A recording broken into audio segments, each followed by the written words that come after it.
Hello,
ठीक है ना सर?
नंतर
झालं म्यूट आता. आता शेअर कॅमेरा चालू झाले का नाही की खाली इथं हिरव्या ह्याच्यावर शेअरवर हिरवा आहे बघ. पा- खालच्या आणि काय काय सांग.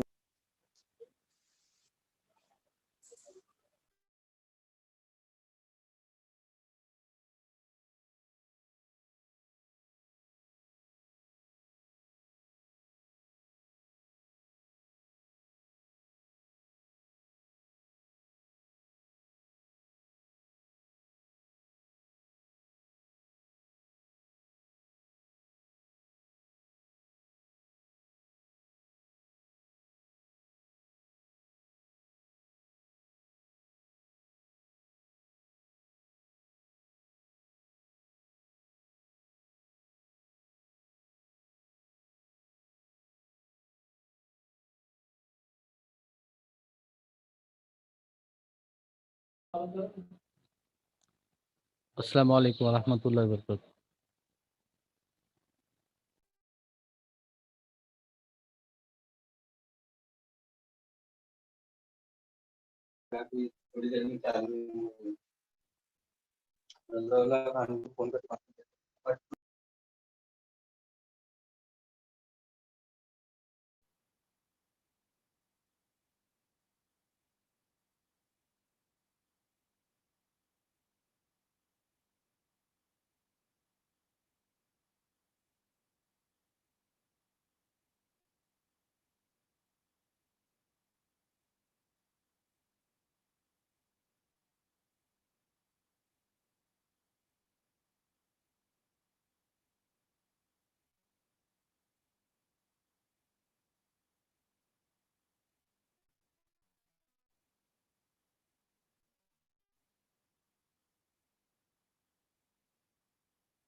Hello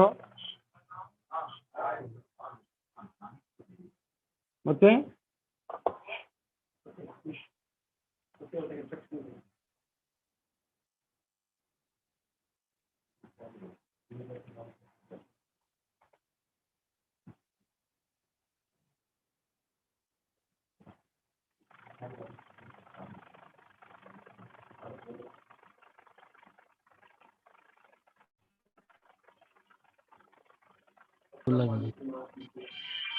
Can you hear me? All of you, can you hear me?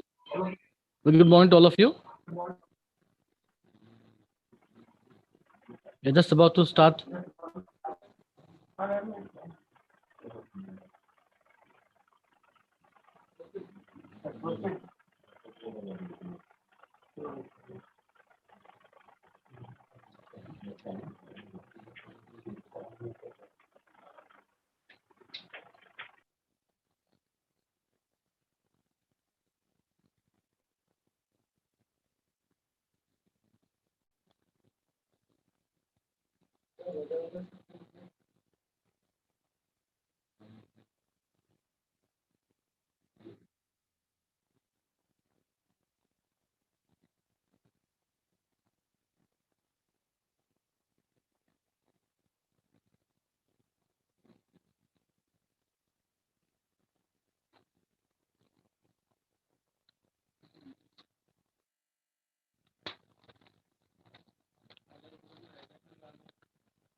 Tertiary sectors.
Hello, good morning to all of. Am I audible?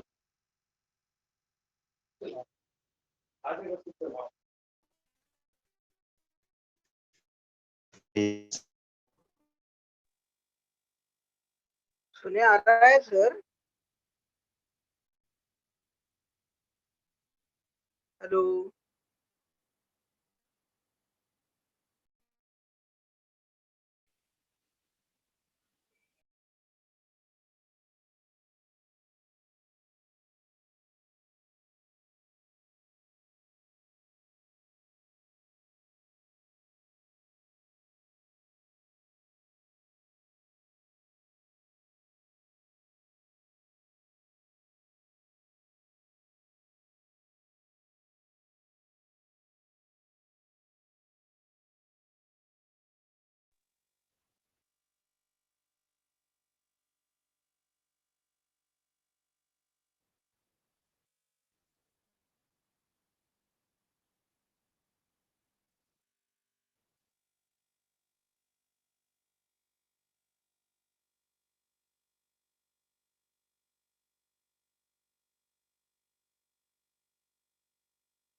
अस्सलाम वालेकुम।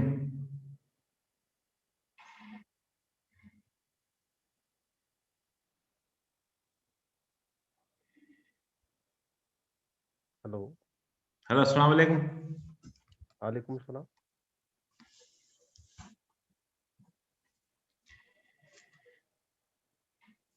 बशीर साहब, आवाज आ रही है?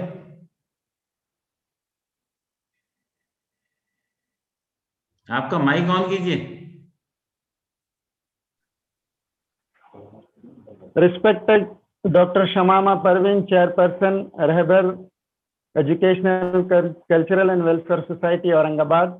Respected Dr. Sheikh Kabir Ahmed, Principal, Sir Syed College and Organizing Secretary of the seminar. Learned participants, a very good morning to one and all. Before going to start, I request Dr. Mustafa Khan sir to recite a few verses of the Quran. Dr. Mustafa sir, please.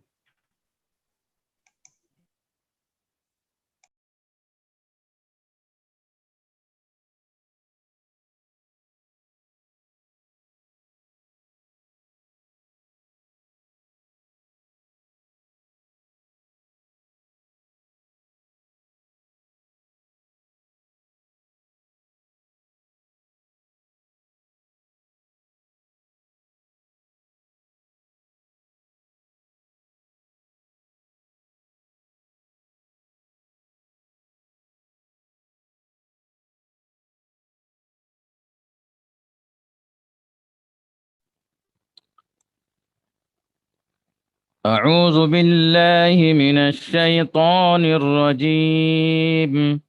بسم الله الرحمن الرحيم. قل اللهم مالك الملك تؤتي الملك من تشاء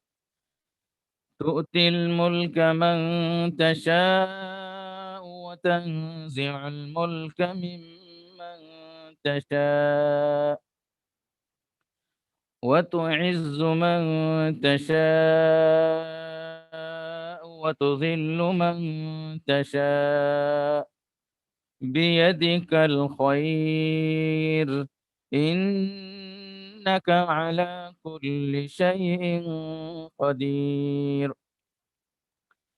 تولج الليل في النهار وتولج النهار في الليل وتخرج الحي من الميت وتخرج الميت من الحي وترزق من تشاء بغير حساب.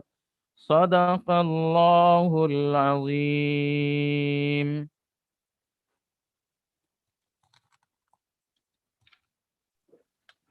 Jazakallah. Thank you, Dr. Mustafa, sir. I am Dr. Khazi Basir Ahmed, and I feel privileged to welcome you all on behalf of the Department of Commerce, Sir Syed College, Aurangabad, to the one-day national seminar, Rethinking Business Practices in Post-COVID-19 Scenario. Well, Dean William once said, the aim of education is the knowledge not of fact but of values. It is on occasion like this we get opportunities to test our knowledge and understanding. We look forward to get an exposure about what the best of the brains thinks about this very dynamic issue of business practices in post-COVID-19 scenario. We now request our honorable chief guest, Dr. Shamama Parveen, Chairperson, Rahbar Educational Cultural Society, Aurangabad, to formally inaugurate to the e-seminar of on the topic Rethinking Business Practices in Post-COVID-19 Scenario. Madam, please announce the formal inauguration of this seminar. Assalamu alaikum. Bismillahirrahmanirrahim. Honorable Professor Razaullah Khan, other dignitaries, professors, researchers, and the students, very good morning to all of you. Sir Syed College always carries the mission all-round development through education of the founder, Professor Muhammad Tilawat Ali. I am delighted to attend the inaugural function of the one-day e-seminar on Rethinking Business Practices Post-COVID-19. Today, in this seminar, we would learn how to be a better business leader at the times of crisis. We must make efforts and research strategies and plan for long-term growth. Now, I declare that this seminar is inaugurated. I wish all the best for the success of the seminar. Thank you very much. Thank you, madam. Thank you for your few words. Thank you very much. Now I request Dr. Sheikh Kabir Ahmed, Principal and Organizing Secretary, to deliver the welcome address. Dr. Kabir, sir, please.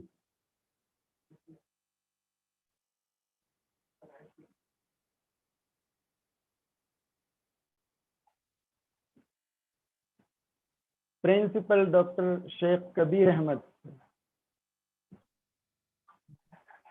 Yes, sir. Sir, are Please you, wait, sir, are you for 2 there, minutes. sir? Okay. Yeah, he's there. Open this again.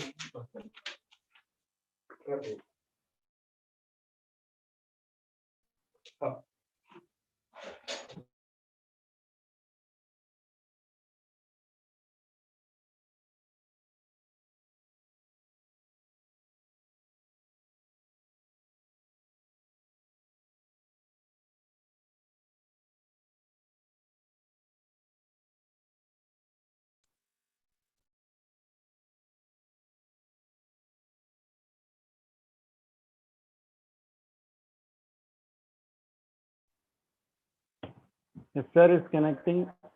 Please, sorry for the inconvenience.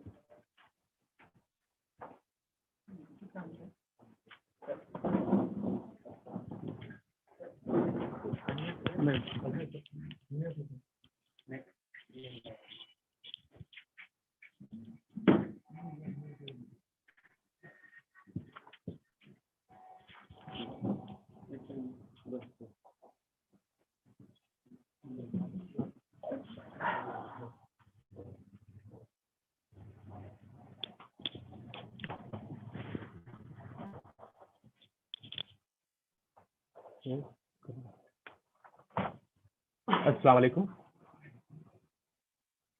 Respected chief guest, the chairperson of society, Dr. Shamama Parveen, keynote speaker, Professor Razaullah Khan sir, the other distinguished guests, professors, researchers, and students. Good morning to all of you. It is an honor to say a few words about Sir Syed College. Sir Syed College of Arts, Commerce and Science is the minority institution in Aurangabad city, established in 1990. It is one of the leading institutions engaged in imparting quality education in the stream of arts, commerce, and science for the last 3 decades. The devoted and committed teacher, known all over Maharashtra for his selfless services, late Professor Muhammad Tilawat Ali, established Sarfiyat College that could meet the demand of changing time. Professor Muhammad Tilawat Ali named the college after the legendary Sir Syed Ahmad Khan, an optimistic social reformer and visionary. It is in the facial the only co-education college in the town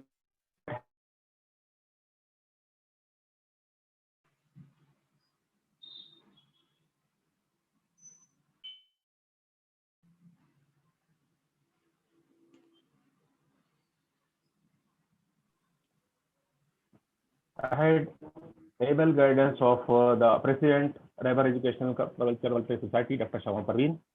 The ongoing century being the century of youth, the institution is confident and sure that the new dynamic and positive thinking of President Dr. Shama Parveen will lead the institution from the front and take the institution to appreciable heights.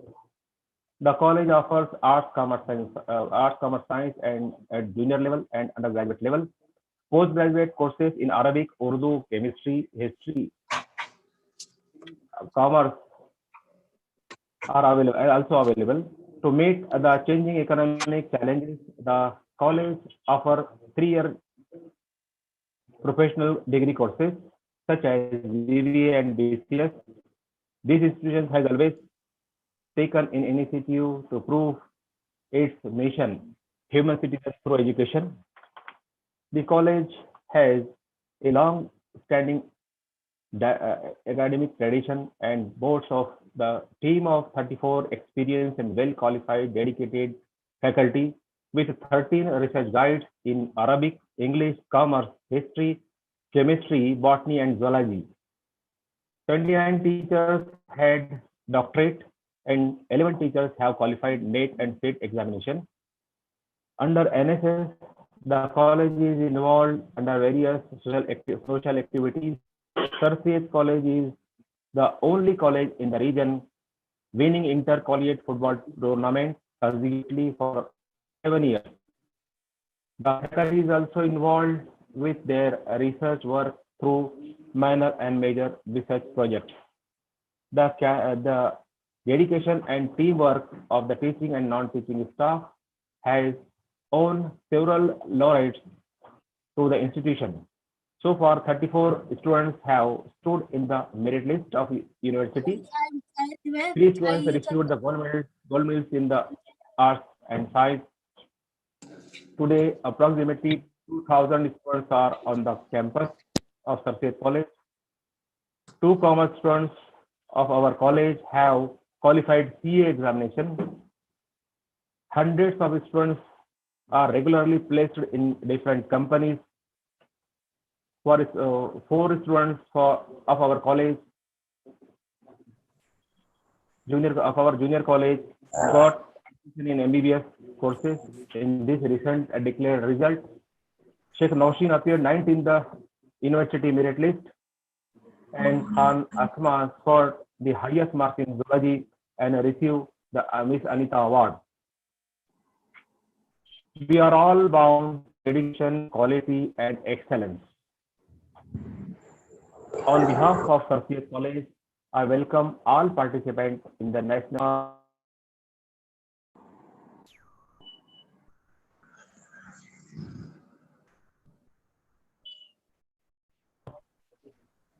organized Department of Commerce. Thanking you very much. Thank you. Mute now. Huh?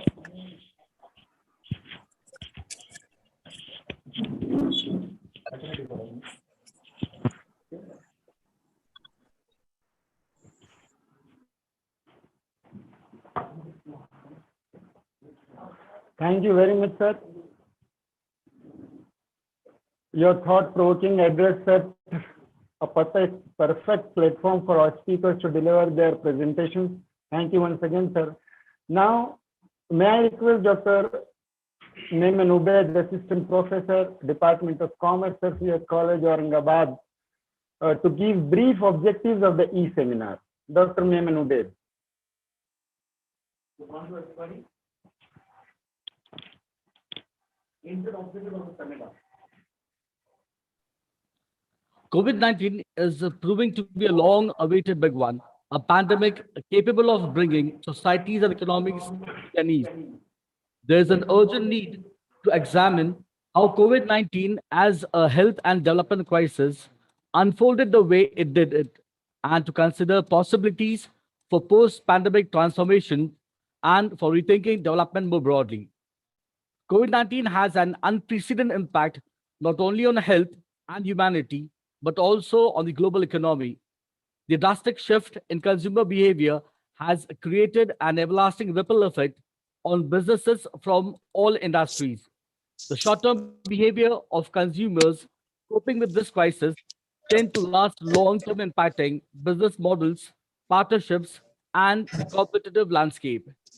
Businesses that involve and innovate to meet the growing consumer demand while adding value to the at-risk current crisis will stand to win in all sectors, primary and agriculture, secondary and tertiary sectors. Waking up to an economic reality has changed the consumer's retail behavior in profound ways.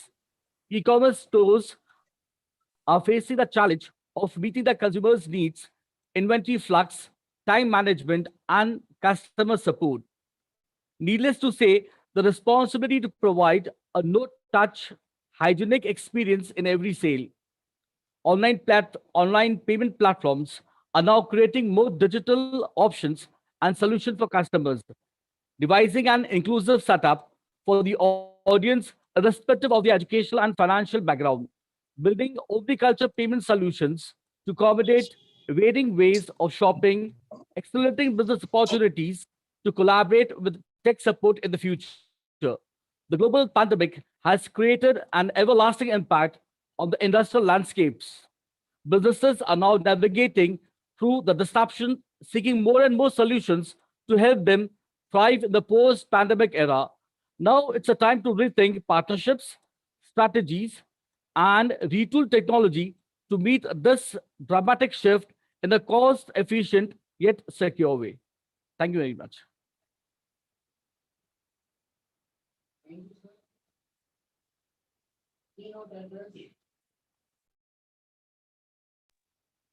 Thank you, sir. Now, ladies and gentlemen, may I now request Dr. Pathan Wasiullah, Assistant Professor, Department of Commerce College, to introduce our keynote speaker, Dr. Muhammad Razaullah Khan, to our esteemed participants. Dr. Pathan, sir.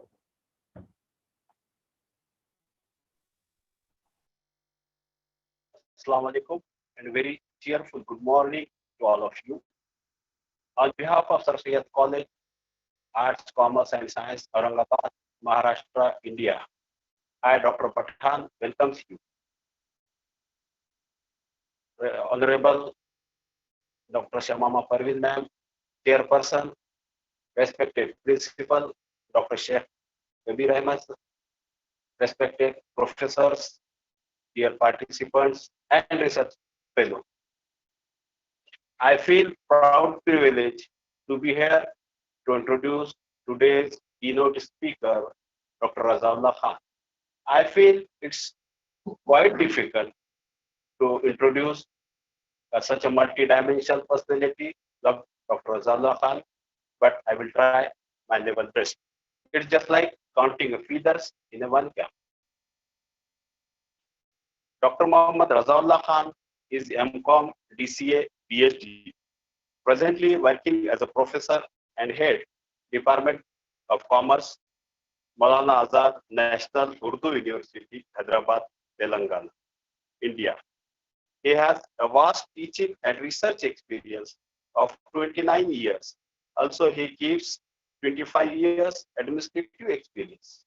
Before joining Maulana Azad University, Hyderabad, he was professor, head, and in charge principal of a renowned institute of Maharashtra, that is Maulana Azad College, Aurangabad.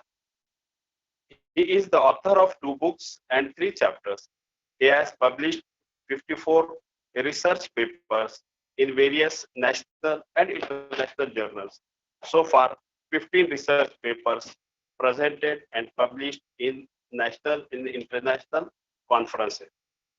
Under his able guidance, 19 students completed their MPhil degree, while 12 students got awarded PhD degree. Really, it's a big achievement. 17 times he delivered top as the resource person. He has a rich experience of syllabus designing at UG and PG level.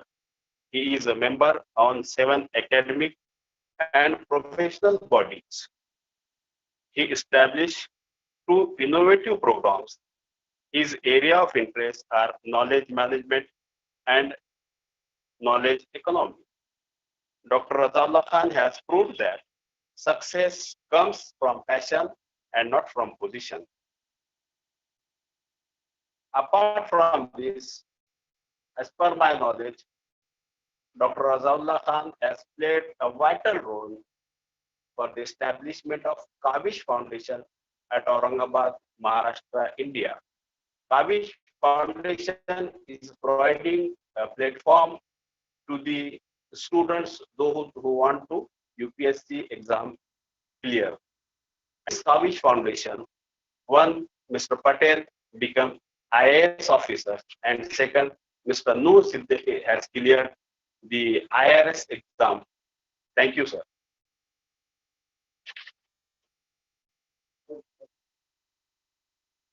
Now, I may request to Professor Dr. Razaullah Khan to deliver his speech to our participants. Sir, please. Assalamu alaikum.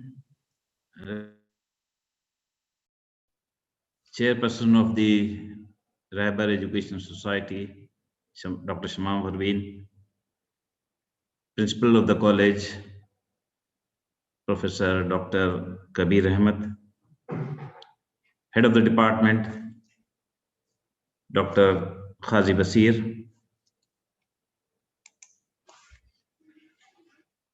Dr. Wasiullah Pathan, Dr. Ubaid Memon, other faculty members of the college, and dignitaries and delegates from different parts of the country.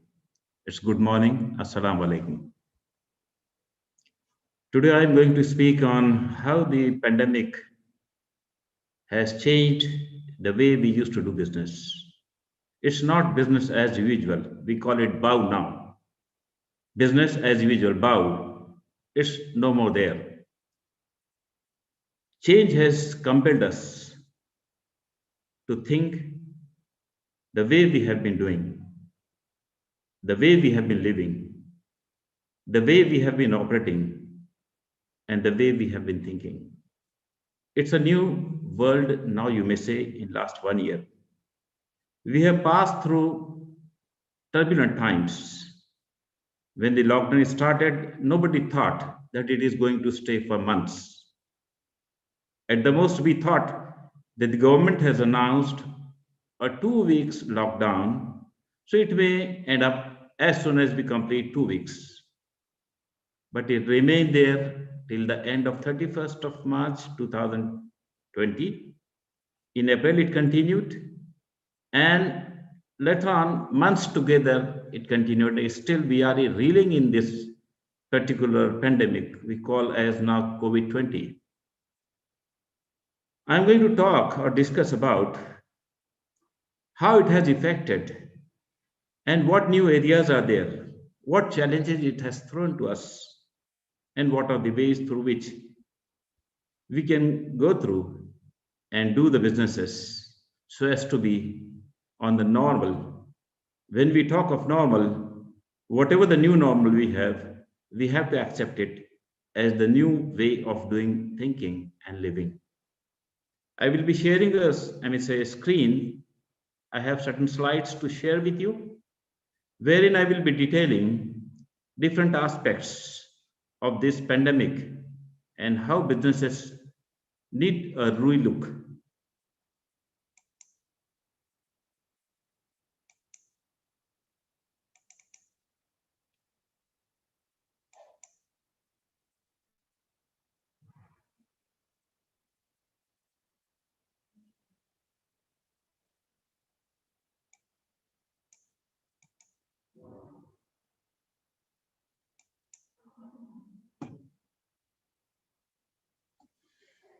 And the topic is rethinking business practices in COVID times.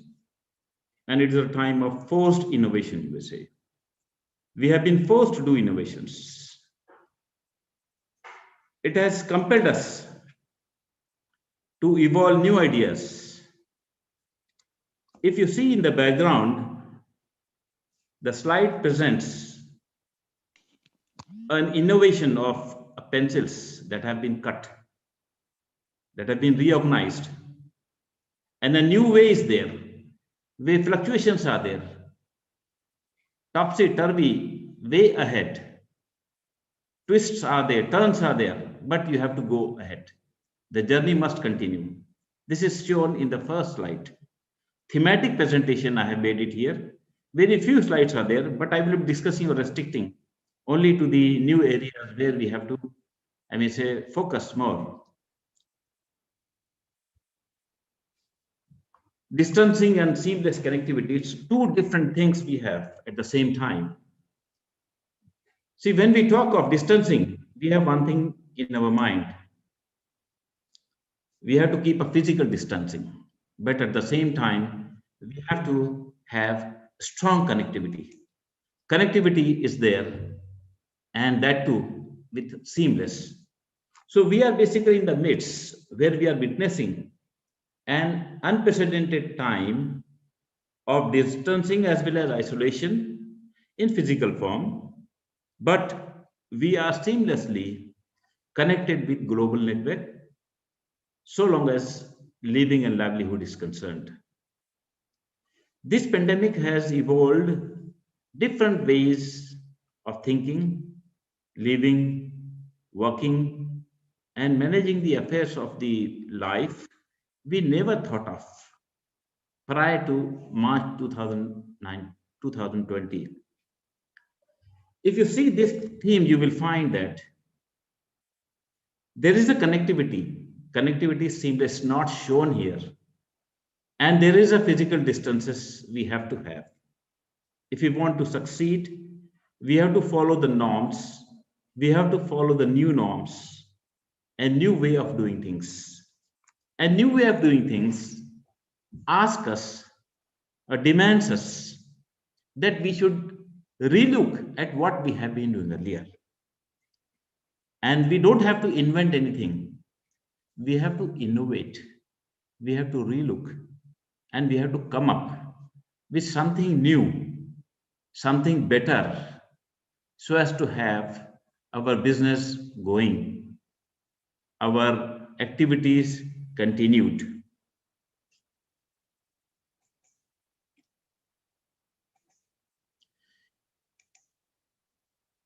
In this scenario, we have one more thing that is to be followed, that is to be taken care of, that we call as a relook. Relook means same picture is there.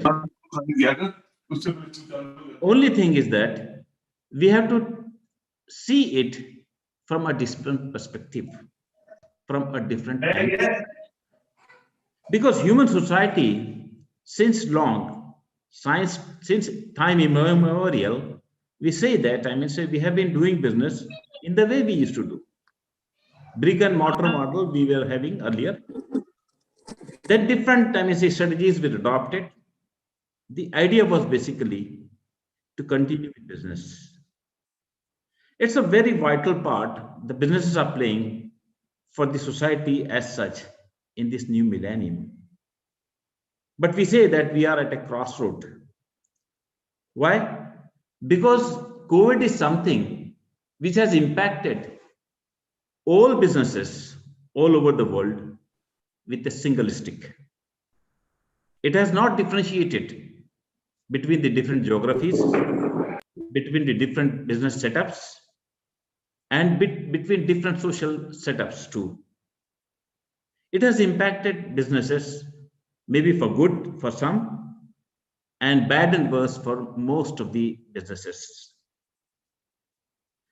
Now the businesses or the entrepreneurs all over the world and thinkers, particularly from different consulting firms, they are onto innovating ideas, searching out something, and bring something to the fore so that they can help out in these times of crisis.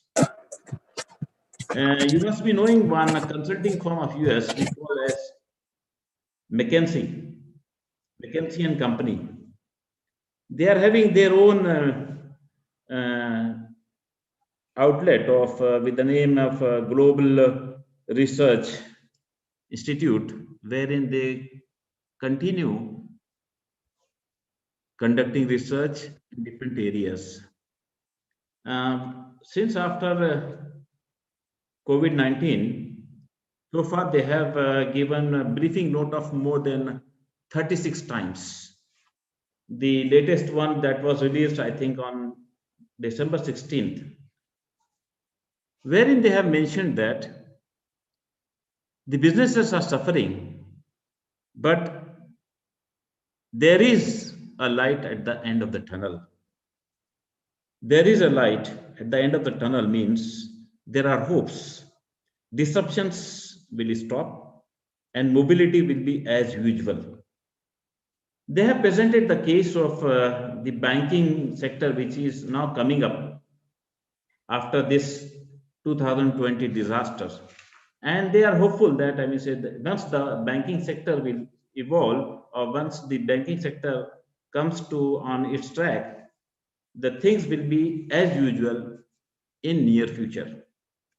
But they have, I mean, say, kept their fingers crossed, and they have said that the strategies adopted by the multinationals as well as the SME sectors will matter the most.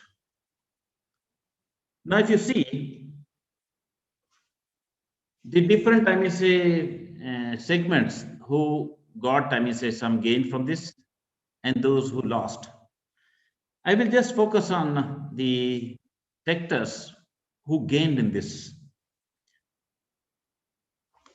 As we know that there are certain sectors, they are making merry, they have a boost in their sales, in their operations, and they are making high profits.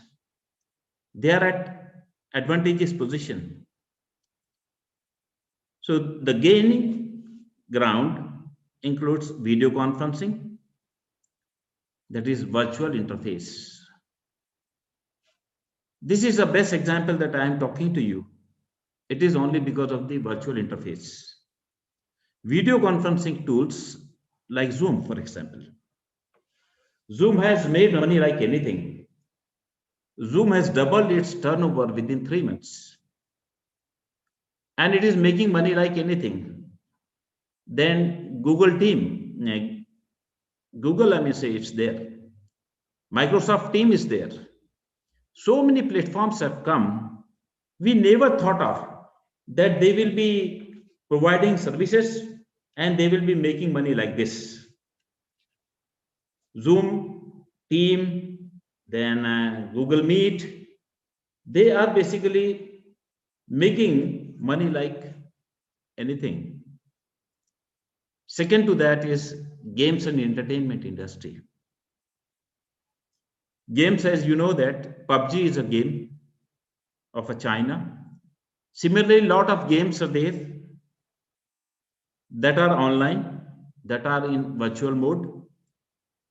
So as we have been, I mean, sitting at home, so all the youngsters, they are into games, online connectivity they are having, and that is the only source of entertainment. Netflix, for example, Netflix is making money like anything. $20 billion they have made because of this pandemic, as per the report published in McKinsey. So here, game and entertainment industry is making because of the virtual platform they are having.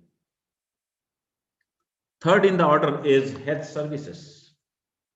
Health services, as we know that, they have done wonder. We never heard of this hand wash, sanitizers, and cleaning material, the boom, what they have in last 1 year. The consumption of sanitizers and hand wash liquids gone up. People started using it, not only because of the guidelines, but because it's a safety purposes it has. There are different studies that have been, conducted, different surveys have been conducted. One of the survey we have conducted in 4 metro cities, wherein we try to gauge the impact of COVID on the consumer behavior. Even in our study, we found that people have started spending more on health services. Total budget of health related spending has gone up. Second important aspect that we learned there, that irrespective of age, people are using health products or immunity boosting products. As reported in the press, as well as in different media, that immunity is something which is going to be the catalyst. So the spending gone up. In all the sample respondents we have taken, 80% endorse this, that their spending has gone up on health related products. Their spending declined on consumer durables. The next gainer was D2C, that is e-commerce. E-commerce is seeing the best days. You may say the most important gainer is e-commerce, direct to customer, D2C we call it. You have everything delivered through e-commerce now. Flipkart you talk about. You talk about any, you will find that all these outlets are doing exceedingly well. Then the next is EdTech, education with combination of technology. This is also one way of doing it. Online teaching, online learning, online tutoring, online mentoring. All these are the different segments of EdTech business. We have a lot of new platforms that are there in the business of education. When we talk of education, we never talk of business. But the time has come when we have to realize that there are players who are into online business and they are getting a compounded annual growth rate of more than 17%. So this is something, it's a huge business we have, not in India, but globally. So EdTech platforms are so many.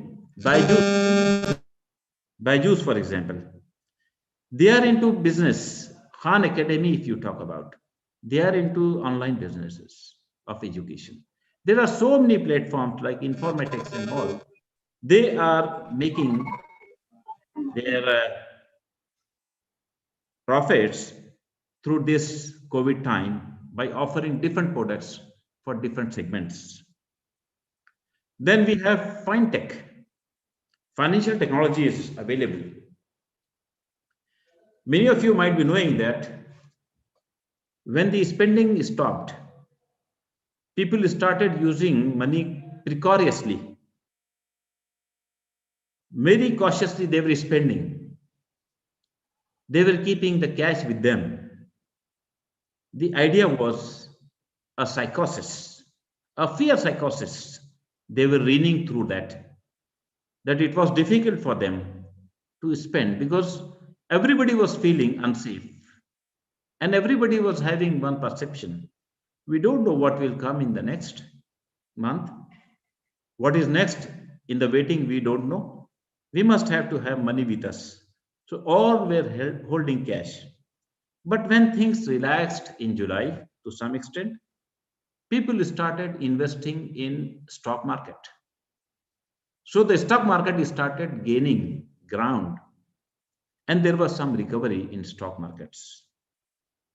Later on, when more stability was seen by the people around the world, they started investing into gold now. The gold has touched the highest mark of 55,000 in India. We never thought of that in these testing times, the gold will fare better.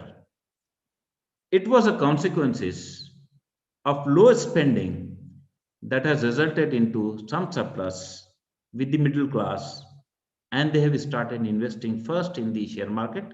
Later on, they switched to gold. And now you see those who are using more virtual platforms, now they are switching to Bitcoins. The Bitcoin is at the peak, you may say, at the epitome, you may say, at the pinnacle it has reached. It is only because of the investment that the people are making in that and the acceptance the people have given and they have endorsed to the Bitcoin. So fintech is a good, you may say as the gainer or one of the important gainer in this COVID times. Then we have an important gainer like hyper local services. Hyper local services means those services which are local, but they are more, spread into different dimensions and into different segments. The best example is you take a talk of Zomato, you may say. It's a hyper local services. We don't have to go out. Okay, we are not going out. We are not supposed to have the physical, movement or mobility. Okay, physical contact we have to avoid. We are avoiding it. Of course, we are following norms. Getting connected through electronic mode, we are using the services of hyper local services. All you may say as the courier services, they are also part of it. You order anything, you will get it on your doorstep. Then we are using technology for that purpose. Drones are used for delivery purposes. It's not allowed, of course, so far not allowed by the Department of Electronics also, and different clearance that it is waiting. But it has been tried, and it is proved to be a successful. That the people who are serving there in Ladakh and those who are into remote areas, they can be delivered food stuff and other items through drones. So it was a dream earlier, it has now become a reality. And this is going to be a part of a hyper local services soon. Then we are having different platform, we call it as SaaS and PaaS. That is service, software as a service. Then a platform as a service. There are different technologies available through which we are delivering different things. You don't have to go anywhere, but everything will be recharged automatically. Your bill will be paid automatically, and you will be paying and receiving funds through electronic means through these two different technology outshoots called SaaS, PaaS. So if you see, technology-driven or knowledge-driven, businesses are gaining ground, and they are the more important gainers in this COVID times. On the other hand, if you see the bulk of businesses, the size of the businesses, if you see, I purposely have shown two different symbols with two different dimensions. One showing an upward trend with a very thin chances. But those who are more in number, they are larger in size. They are broad. Businesses in general, more are suffering or they are the losers. If you ask any businessman or any trader, he will have one very simple sentence that we are not having business as usual. There is no business as such. It's all sluggish trend we are having, or we are losing this much. We are not doing well. It's not at all good. The scenario is not at all satisfactory. These are the comments you will always notice with your friends and say in businesses, businessmen or entrepreneurs. Businesses in general means I'm talking about the traders. Traders in general are suffering the most because they used to have inventory, they used to manage it, but inventory is hard hit because of the different channels now available. People are not going to the brick and mortar model or normal shops. You're going for online shopping, you're going for e-tailing, and you're using all platforms available to you virtually. So businesses in general are losing. Then you have a travel, tourism, and hospitality industry hit very hard. Travels were banned up to July. Then it started in August, but it is still not in the, say, up to 100% capacity. If you talk about the this air sector, you will find that it is operating up to 72% of its capacity.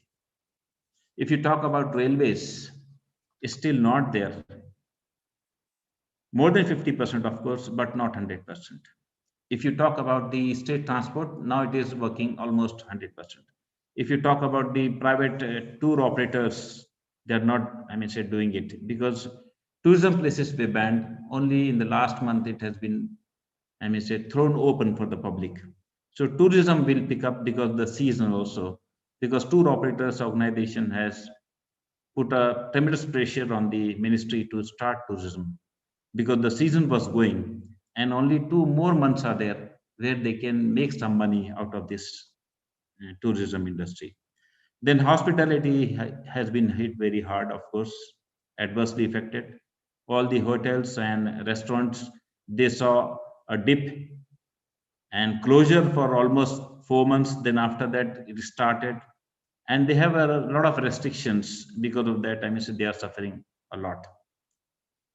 Eateries are doing well, of course.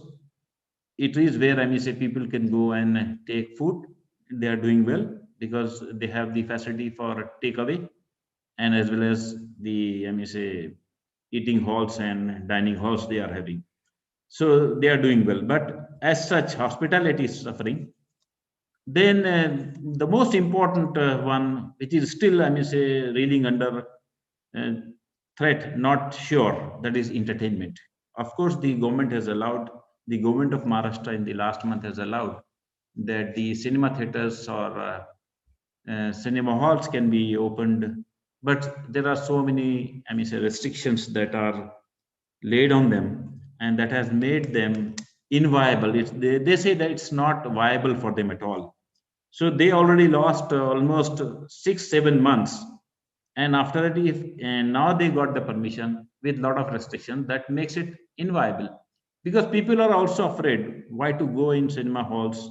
We may get say in contact with the people who are say the patients of COVID, and we may be the next target of it, or like that. There are so many apprehensions the people are having. So entertainment industry is say suffering a lot, drama theaters and all that. Against that, say games and entertainment industry has gained. That is Netflix, as I told you. Netflix and other platforms are they are gaining. So actually virtual platforms are gaining and physical platforms are losing. So it's a new norm. We have to accept it. Then the next one is a consumer durable. And that is something like TVs, then computers, and then cars. This segment is something which you may say the loser. So we may say that have and have nots. It has classified into, we can classify it into haves are those who gained and have-nots are those who lost. So consumer durable is also one. That's why you may see that, I mean, say there are so many schemes, there are so many attractions and discounts that are now being offered on the consumer durable products nowadays. So this is also one reflection that how the businesses are faring. They are not doing well. Then there is a next slide which shows the twist and turn. Because we know that, I mean, say the nature of our trade and business, since we have adopted the LPG, that is liberalization, privatization, globalization, particularly after globalization, rather you may say in 90s. And that, I mean, say that was something that we accepted as a new norm for us because we were protected. We were having an infant industry argument and we were having a very protective setup of economy that time. Then it was very difficult to, I mean, say break that stigma later on. I mean, say we accepted, okay, it's a new norm in 90s. But we never thought of a day like, I mean, say, which we are passing right now days that we call as COVID days. That has twisted whole turn and made the mode and makeup of businesses a typical one. Amoeba type of organizations are working now, where there is no linear type of, I mean, say, activities that are taking place. Something new with a new shape, unprecedented, never seen, never thought, never imagined, but we are doing it now. So it is twist and turn, and it's typically twisted, but we are delivering somehow, we are living somehow.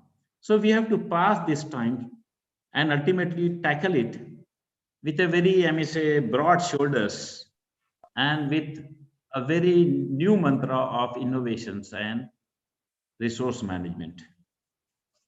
The COVID era through which we are basically passing, it demands that we must have to have a very rational approach in so far as the resource management is concerned. As we know in economics, resources are always in short.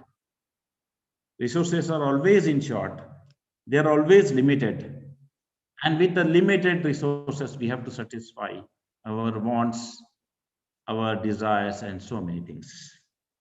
The precarious nature of these resources compels us, it forces us that we should rethink the best strategies way from without coming in contact, we are able to do businesses, we are able to deploy the system in such a way that we get the optimum out of the resources, whatever we are having. What are the challenges of these malleable movement? Malleable means you can convert it into something. It's not in final shape. It is in the process of taking a final shape. So there are so many challenges that we are having right now. To begin with, we have a cycle disruption of finance. The finance is something which we consider as the backbone of all economic activities.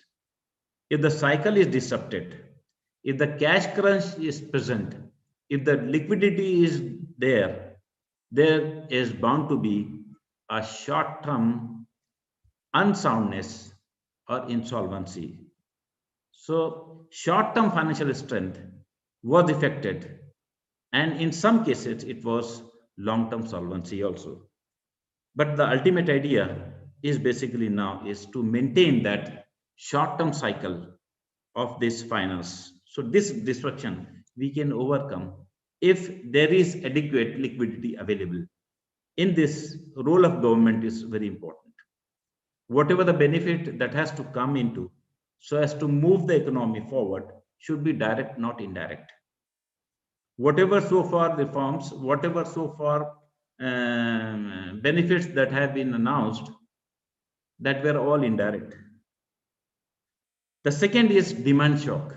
All we are facing is the demand shock. There is no demand. There is no demand for durables. There is no demand for asset or capital goods. There is no demand for different products as such, because priorities have changed. The focus has changed. Jaan hai to jahan hai was the slogan that was very popular in initial days. So it's still, it has its relevance. Health risk is there. If health is there, all, I mean, say, everything will be put to risk. So health risk is something, it is still not clear. You see many, I mean, say, cautions. Many warnings that are being given by the authorities. Many, I mean, say, captions we get every day about health. So health risk is still there.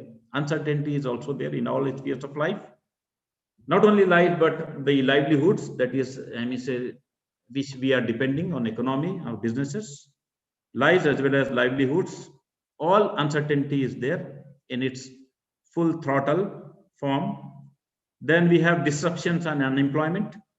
It is highest in the history of majority of the countries of the world.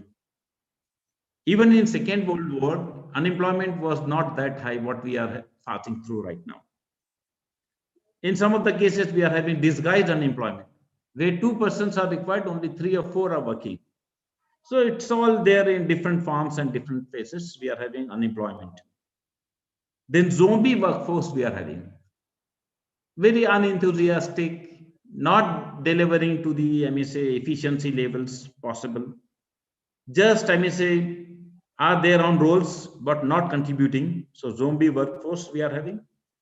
Then as per the data available, I mean, say, as per the latest, I mean, say, data that is being shared by the World Economic Forum, that says that only 3/5 of the global human capital is a developed one. It means 40% almost, 2/5 almost, yet to be developed, to be made skilled, and that can be said as fit for work in the days to come. So these are the, I mean, numerous challenges we are passing through, we are having. And what we see as a whole, as a new dawn, how we go about and achieve those. So I have presented in a very typical type of a diagram, arrowing in a circular form. It is acceptance of new normal through adaptability. We must be very open. We must be very, I mean, say, acceptable. We must be very adaptable. We must adaptable. Adaptability is something which will turn the corners of the wheel of the businesses. We have to reinvent it.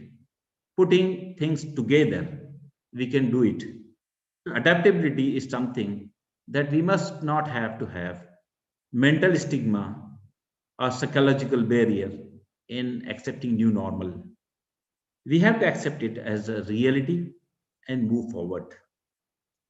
Second is technology that has been seen as life jacket nowadays. Total digital transformation is going to take place in the new decade of 21 to 30. You will see all businesses will shift to technology platforms. You will have very rare, or I mean, say, small segment of businesses where you will not find that technology is there. Otherwise, everywhere you will find technology has its own place, and that is a pivotal role it will play in digital transformation. It's going to be a big game changer later on in the days to come. Then third is important, that is mitigating risks, and we must have to have a very strong supply chain management. Of course, we are having, and it has a very close relationship with the customer relationship management also. Very long standing relation we must have to establish so as to come out of this phase, and to weather this, to come out of this, to mitigate the risk, we have to have a very strong supply chain. That's why you will find that the customer relationship management strategies have been relooked by all the, I mean, say, multinational companies.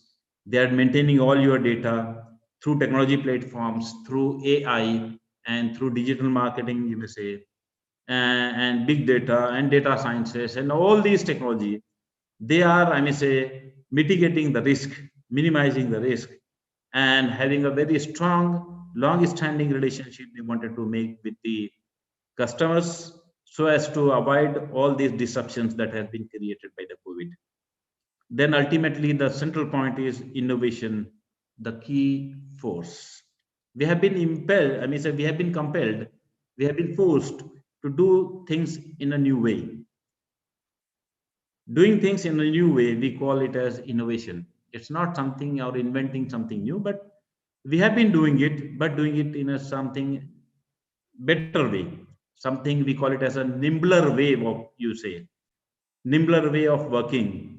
Without wasting, with a very lean, type of thing, without much of weight, without carrying so much of burden. We do it, in a very, linear form, you may say, as lean manufacturing we talk about, lean economy we talk about, and nimbler way also we talk about. It's possible when we go for more innovations and more new ideas we put into place so as to come out of these challenges. Then the next one comes the work from home. That is something, a new normal we talk about. Everybody is working from home nowadays almost. In Hyderabad, I may say that, still only 40% have reported so far about the new high-tech city I'm talking about. And by June, they are expecting that almost 80% will be in physical presence there. So when we talk of WFH, that is work from home, so it's a digital native, you may say, as, and this we call it as a Gen Z, Generation Z we call it, Gen Z. So this is, that is something we must have to accept as a new reality and a new norm for cost control. Then comes the next one, that is rationalization. And there is a disparate collaboration. Wherever possible, we should collaborate so as to avoid the duplication, so as to avoid the competition. And there are combinations and there are integrations, there are mergers and alliances, and there are disparate collaborations all over the world. And it's all a very rational approach, you may say.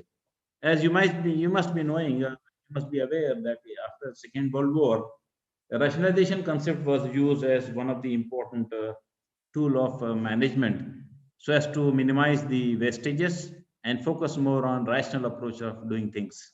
It was very similar to scientific way of doing things or scientific management type of thing. So still we need to have that, because rationalization has much scope for us in these times of COVID and beyond also. Then the last one is ultimately the resilience. We must fight back, we must come back, and all together we can do it. And together only it is possible. That is many nations and one narration, that is resilience. Only one thing is common, that we have one message, that come together, do it with rationality, with innovation, with accepting new normal and technology as our backbone. We hope that with these, we may be able to enter into a new dawn and do it successfully. I think I should stop here because my 40 minutes are over. So thank you very much for giving me an opportunity to have the interaction with you. Thanks a lot to Sir Syed College, all, Mr. President, Principal, faculty members, students, and participants. Thank you very much. Thank you, sir. Thank you. Thank you. I am sure your address will help a lot in understanding the conceptual difference. I request Dr. Mehta to give vote of thanks. Good afternoon to everybody. Thank you very much, sir, for sparing your valuable time and most important guidance, which is very useful for all of us.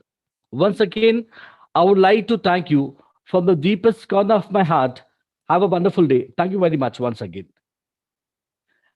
Now, I would like to invite Dr. Qazi Basir Ahmed, sir, Head, Department of Commerce, for giving the introduction of the prominent personality, Honorable Dr. Syed Azharuddin, sir, Professor and Head, Department of Commerce, Dr. Baba Sahib Ambedkar, Marathwada University, Aurangabad. Dr. Qazi Basir, sir.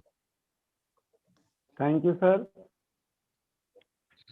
May I now introduce our second speaker for the day, Dr. Syed Azharuddin, to our esteemed participants.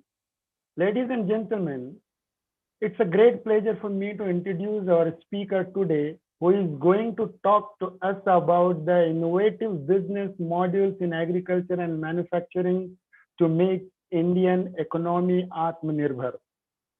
This is a subject in which we should all be deeply interested.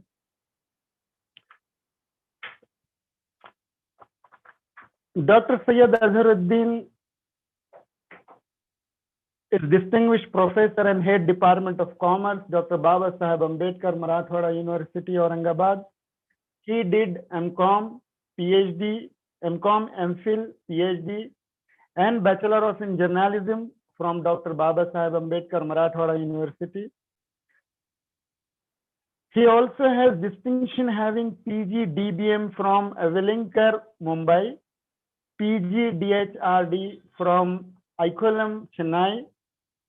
He has a huge teaching experience of 30 years. He has written 2 books on business environment and business finance. He is an editor of journal Deccan Business Review and board member of 2 journals. He has administrative experience of 1 year as principal and 2 years as vice principal.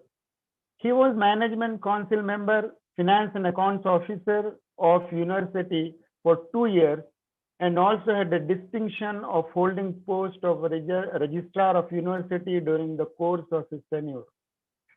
He has organized 12 conferences and 3 workshops on research methodology. He has attended 82 seminars and conferences.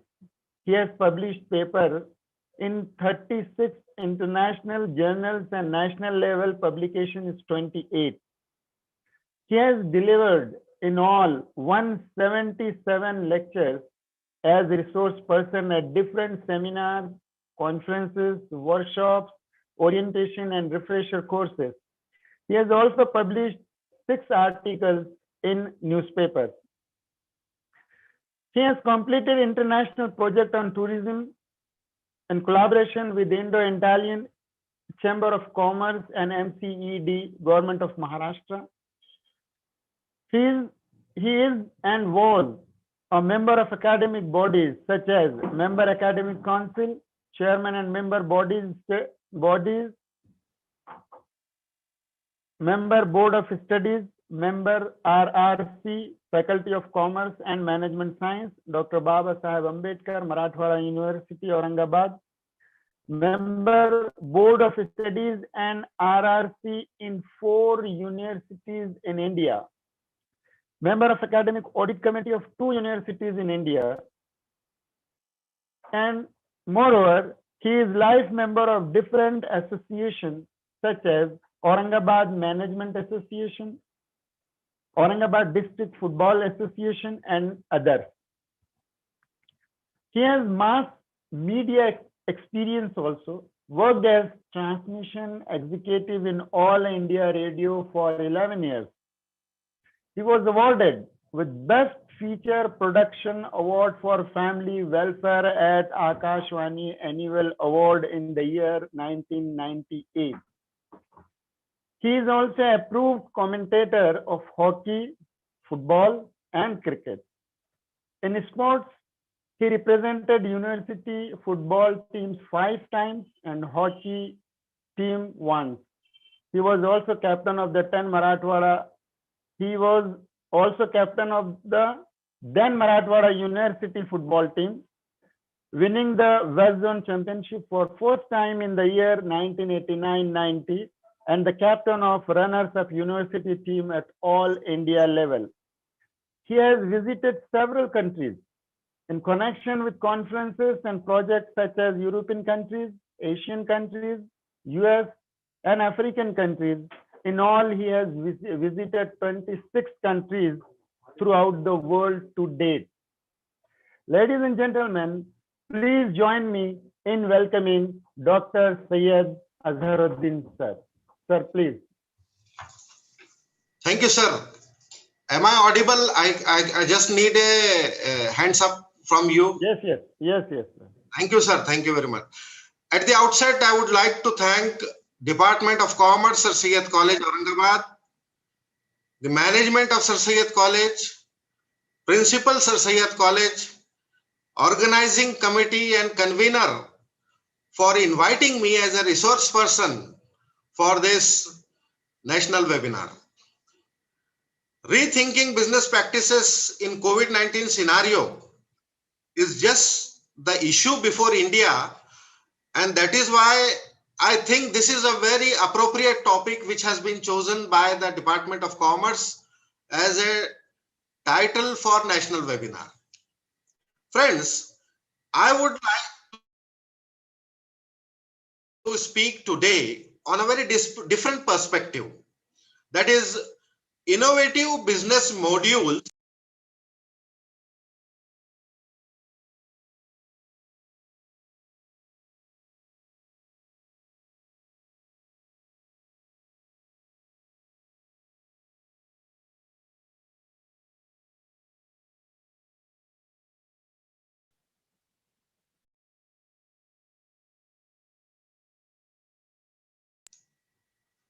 Now, can you hear me?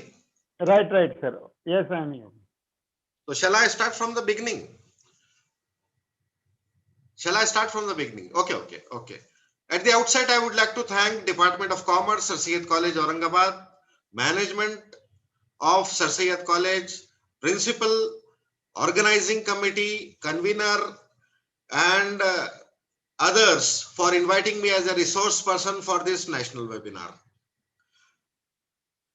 I am going to speak on innovative business modules in agriculture and manufacturing to make Indian economy Atmanirbhar, that is self-reliant. Friends, for the next 2 to 3 minutes, I would like to take you back, and then I will come back to the topic which I have chosen for today's deliberation.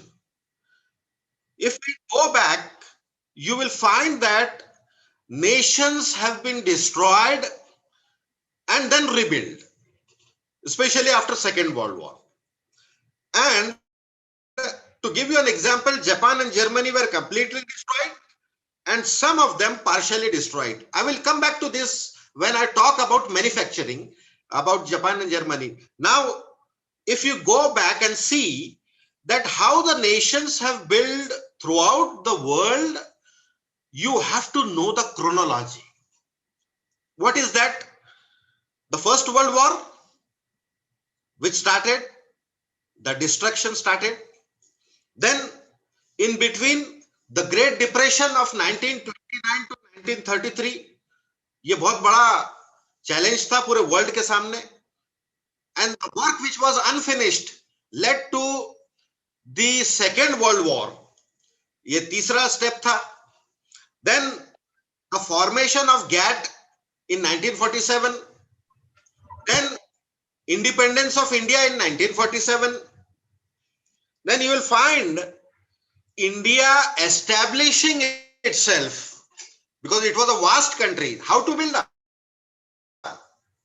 So India started building itself after they were free from English. What they did? They started the progress through 5-year plans. This is just for the background.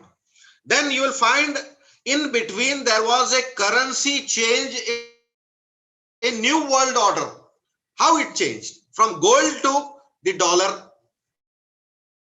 And now you'll find that in this scenario, the latest changes in the world can also be correlated. Then I'll again come back to 1985.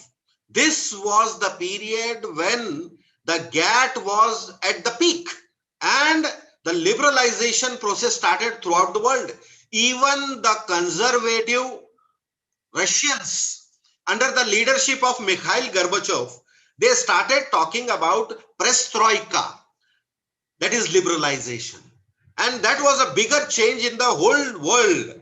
And that is why it is a very, very important landmark, 1985 to 1991. 1991, Manmohan Singh brought new economic policy and adopted liberalization, privatization, and globalization.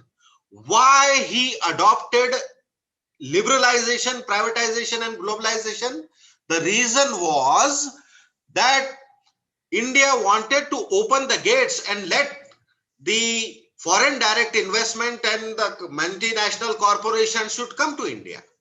And that is why he knew that India was going to join WTO as a full-fledged founder member. And that is why you will find in 1991, when the decision was taken to build a international platform, Manmohan Singh was the economist, and he had a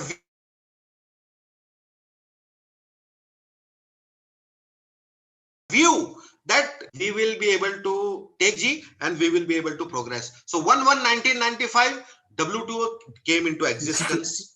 Then you will find that after the coming of WTO and the new economic policy of openness, India became one of the strongest upcoming developing nations of the world with China.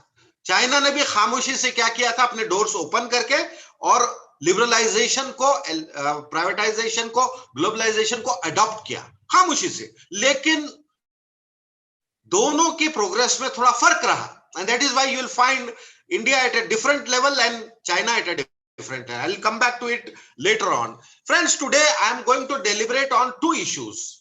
That is agriculture, where you have innovative business modules where you can adopt and you can fill the gap and you can earn money and you can also become Atmanirbhar, self-reliant, self-sufficient, अपने पैरों पे खड़े होना, किसी के ऊपर depend नहीं रहना. And this is a very strategic thing. So friends, we will come, we'll see in these two areas, that is agriculture and manufacturing. I will go a little bit fast. The reason is, in a very short time, I have to cover so many things. And actually, this is a topic which is which can have 2 sessions of 3 hours in one day. So then we can able to establish the subject.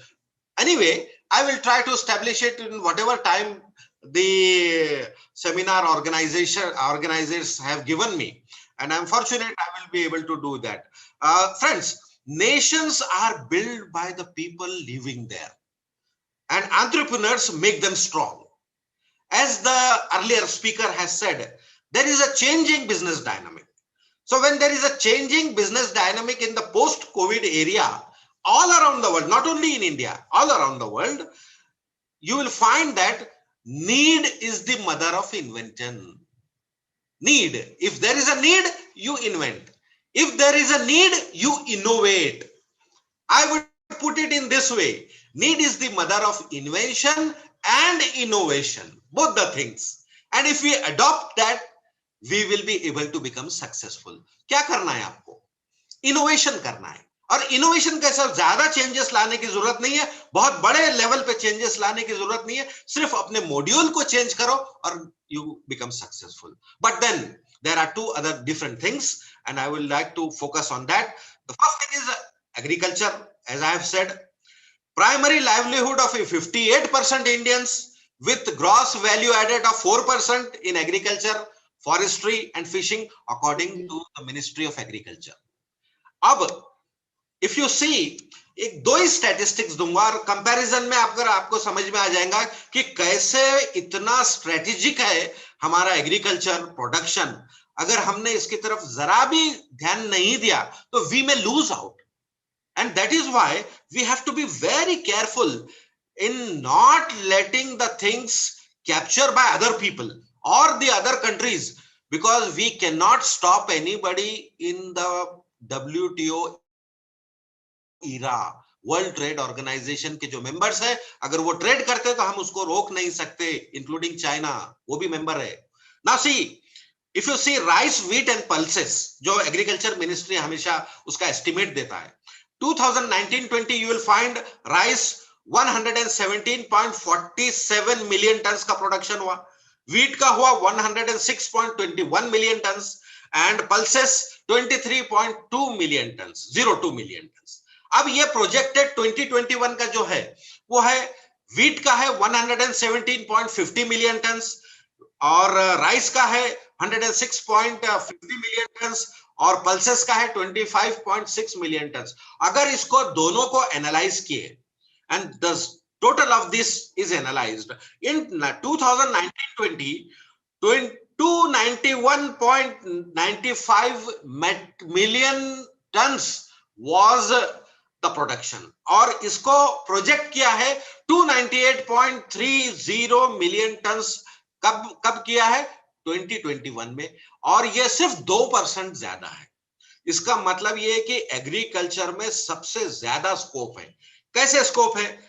अगर self sufficient बनना है, वो तो हम पहले green revolution के बाद ही हम सेल्फ सफिशिएंट हो गए थे, लेकिन अब हमको सेल्फ सफिशिएंट ही नहीं बनना है बल्कि हमको एक्सपोर्ट भी करना है।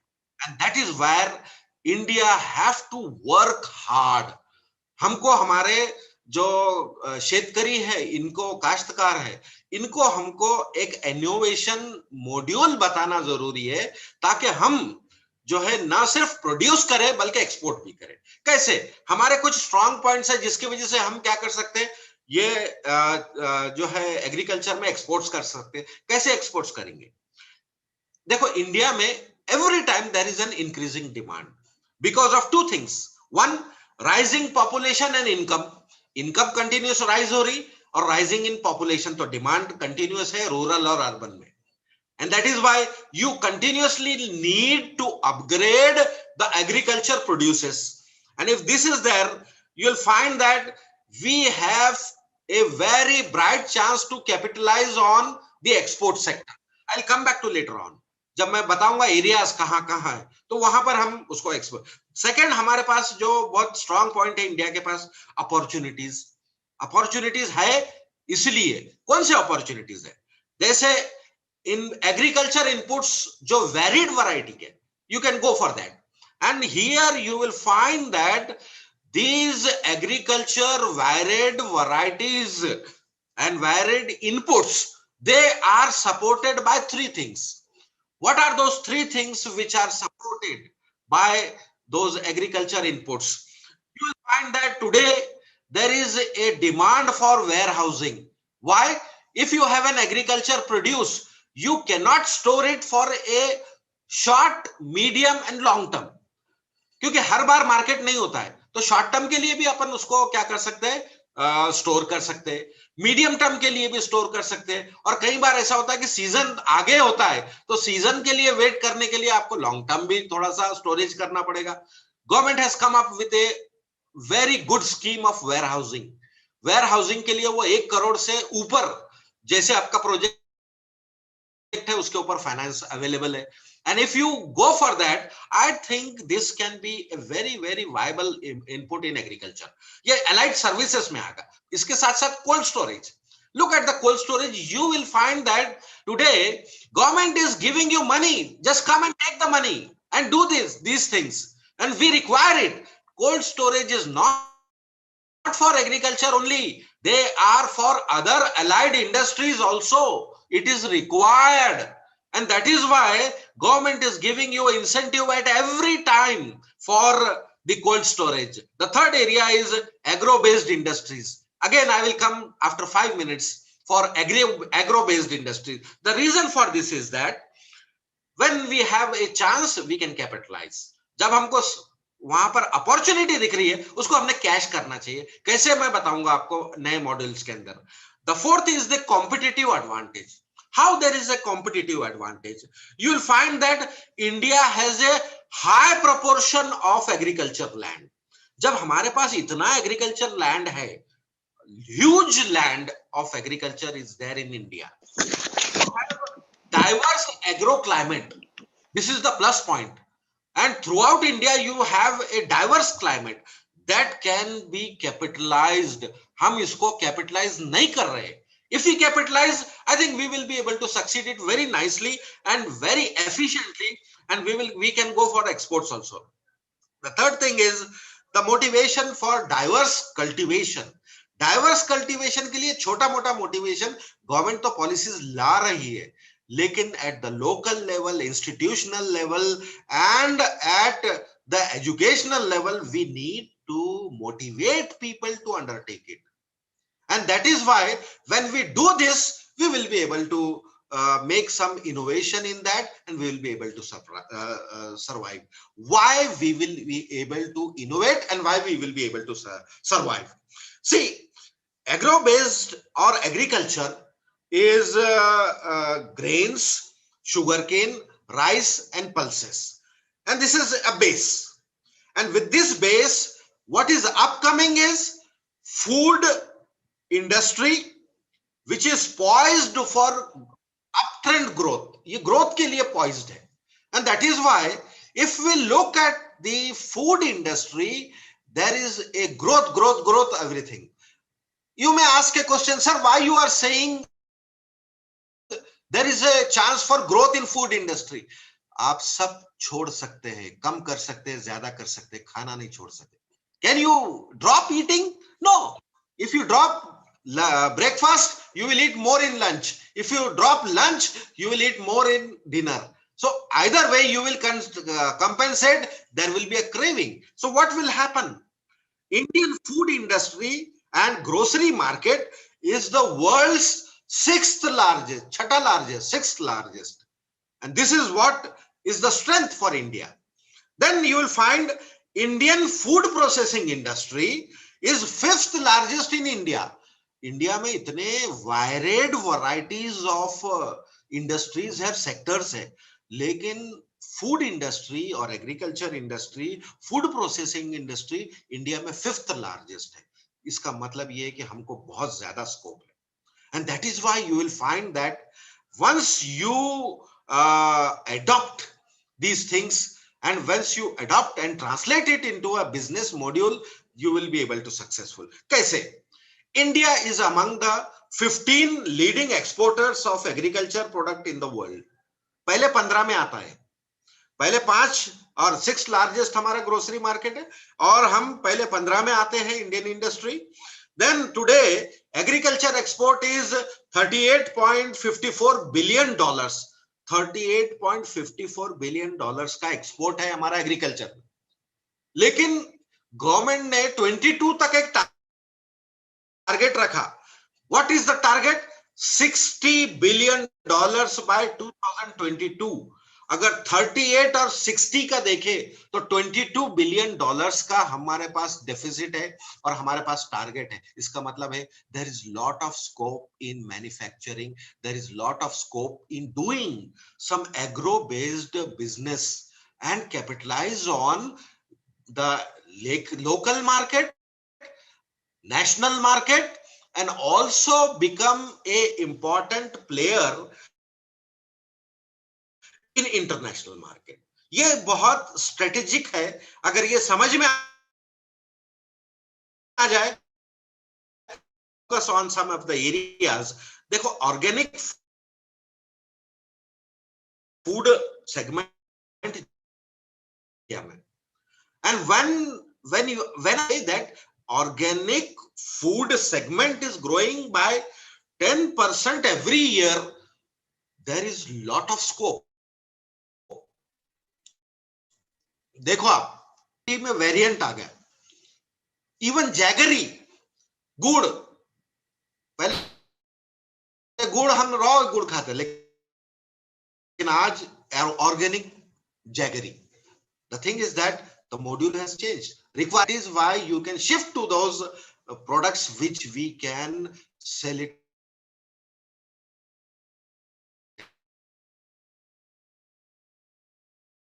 in the market very easily and get away, and you can export it. And this is a viable, very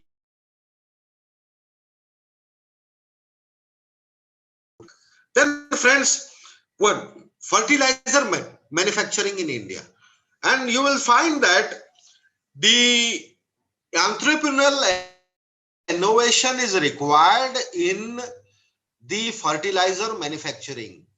We can go for indigenous fertilizer, organic way of producing the manure, and so that it will cater to the agriculture needs of market, और क्या बोलते हैं national market को हम demand को fulfil किया. we can move out. But then regional and national market is huge. It's not. जब भी हम innovate करेंगे, जब भी हम innovation लाएंगे, तो हमको भी क्या लगेगा? Innovative products लगेंगे. And that is why you will find that fertilizer manufacturer has a very bright future.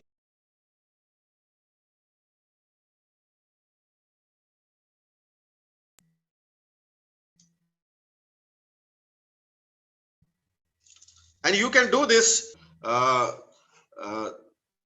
2 decades very. Then you will find that there is a chance for genetically modified crops which will give more yield. And you are seeing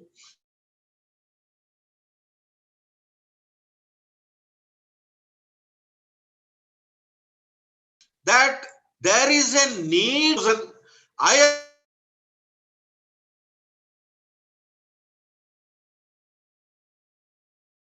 ISO 22,000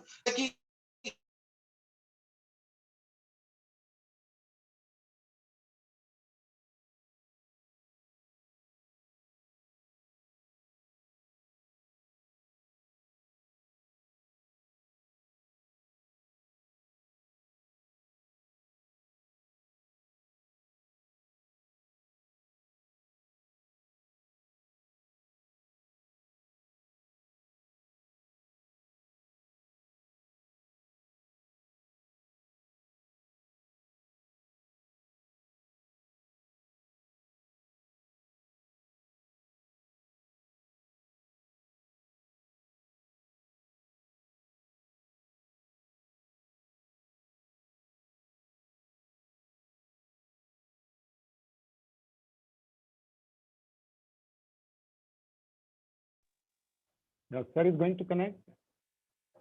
Please bear with us.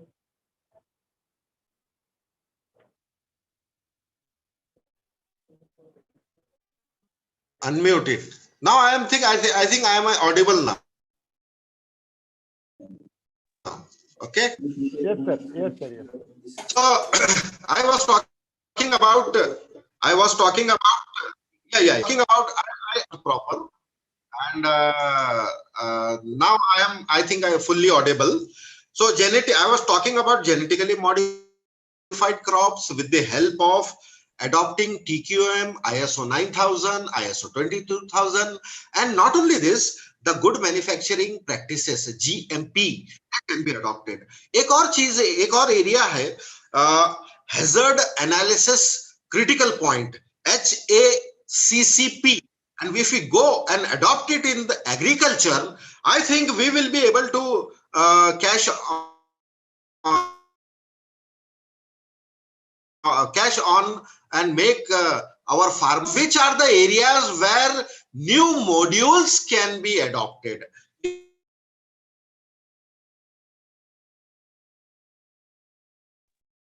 In agriculture. देखिए मैं आपको ये tell you.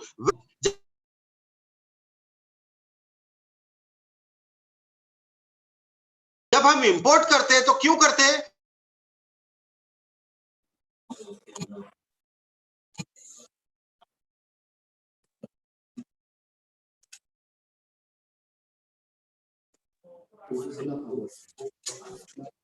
Sir, you have disconnected Dr. Syed Azharuddin, sir.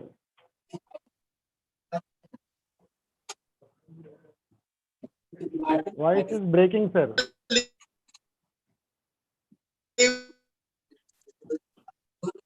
There is ample scope for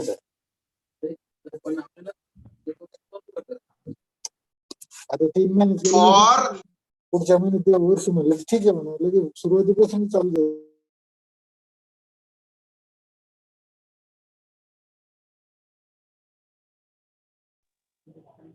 Sir, you, Dr. Azhar, sir.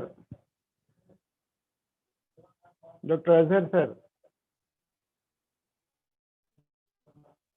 I was talking about onion, mangoes, grapes, bitter. Your voice is breaking, sir.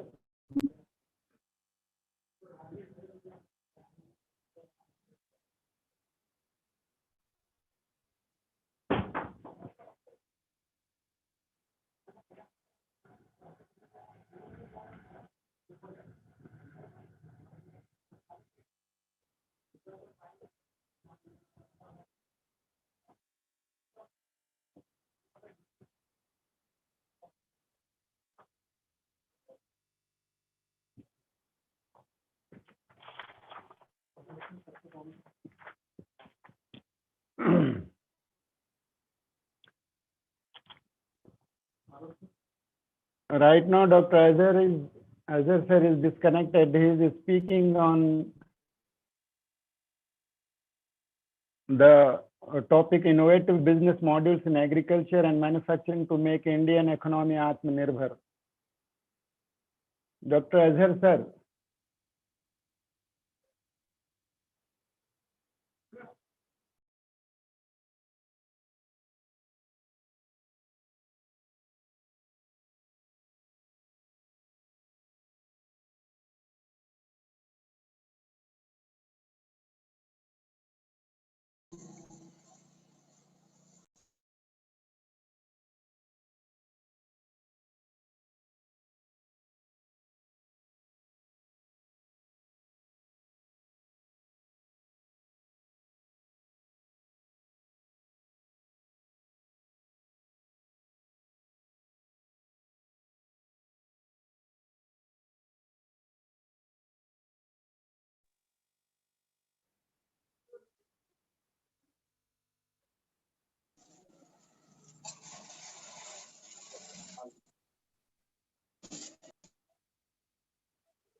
Azhar sir, Dr. Azhar sir.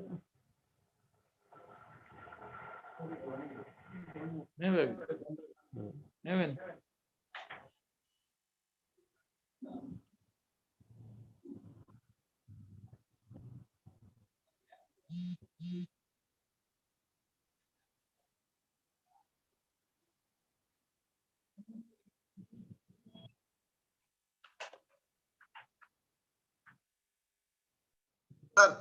I think I Yes, sir. am audible now. Yes, Yes, sir. sir. Yes. Yes, sir. I was talking about fresh fruits and vegetables. I was talking onion, mangoes, grapes, and I was talking about the nuts also. Now, these are the areas where we can, and you will be surprised, we are also importing non-basmati rice from other countries. And this is a very important area where we can capitalize with wheat, maize, and other cereals. Now, this is how we can innovate. इसमें कैसे innovation ला सकते? See,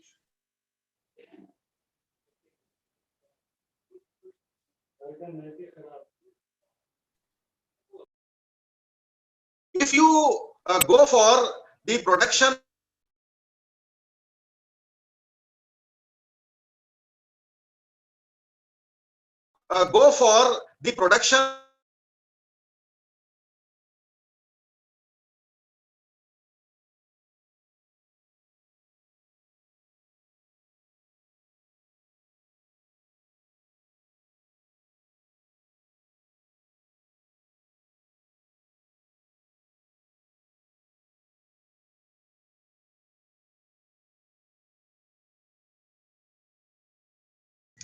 how can he do that?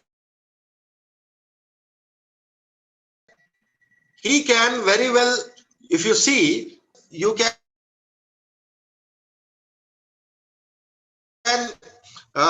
which is duration.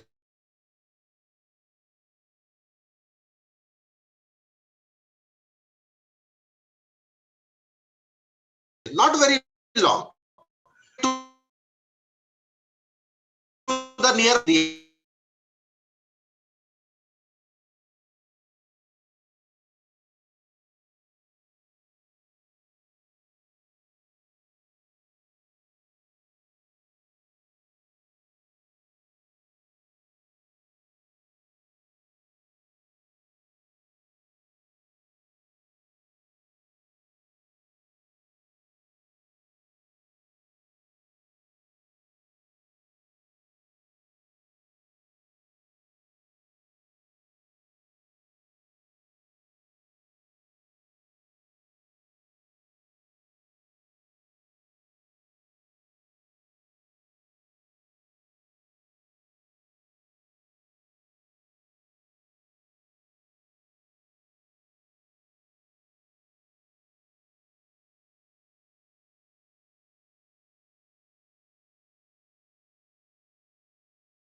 Good afternoon to everybody. Sir is just getting connected very soon. And very soon they're going to, as soon as the session is over, they're going to switch on to the next technical session.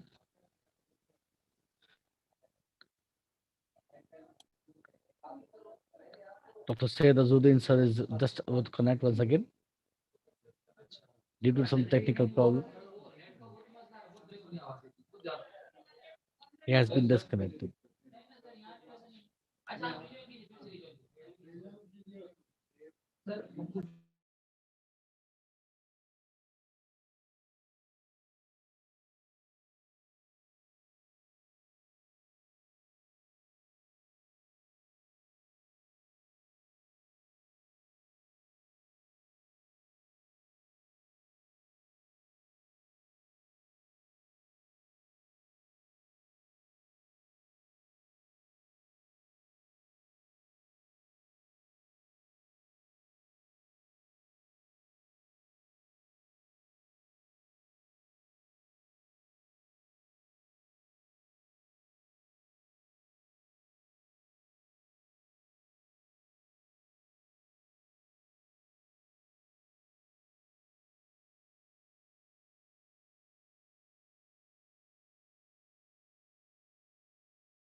Okay, sir.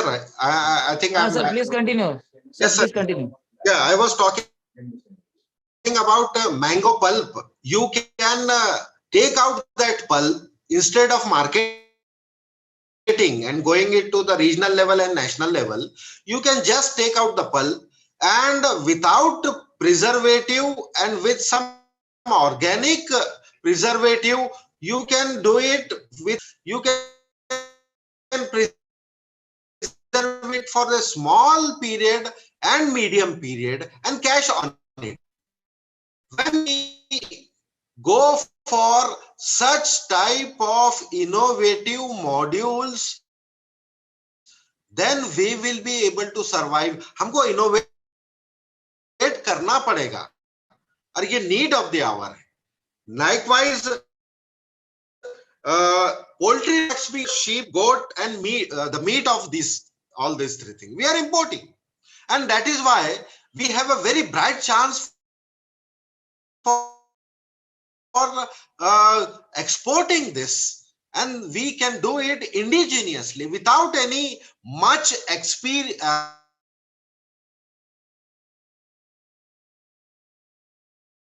Expenses, which I will take up now because there was no manufacturing,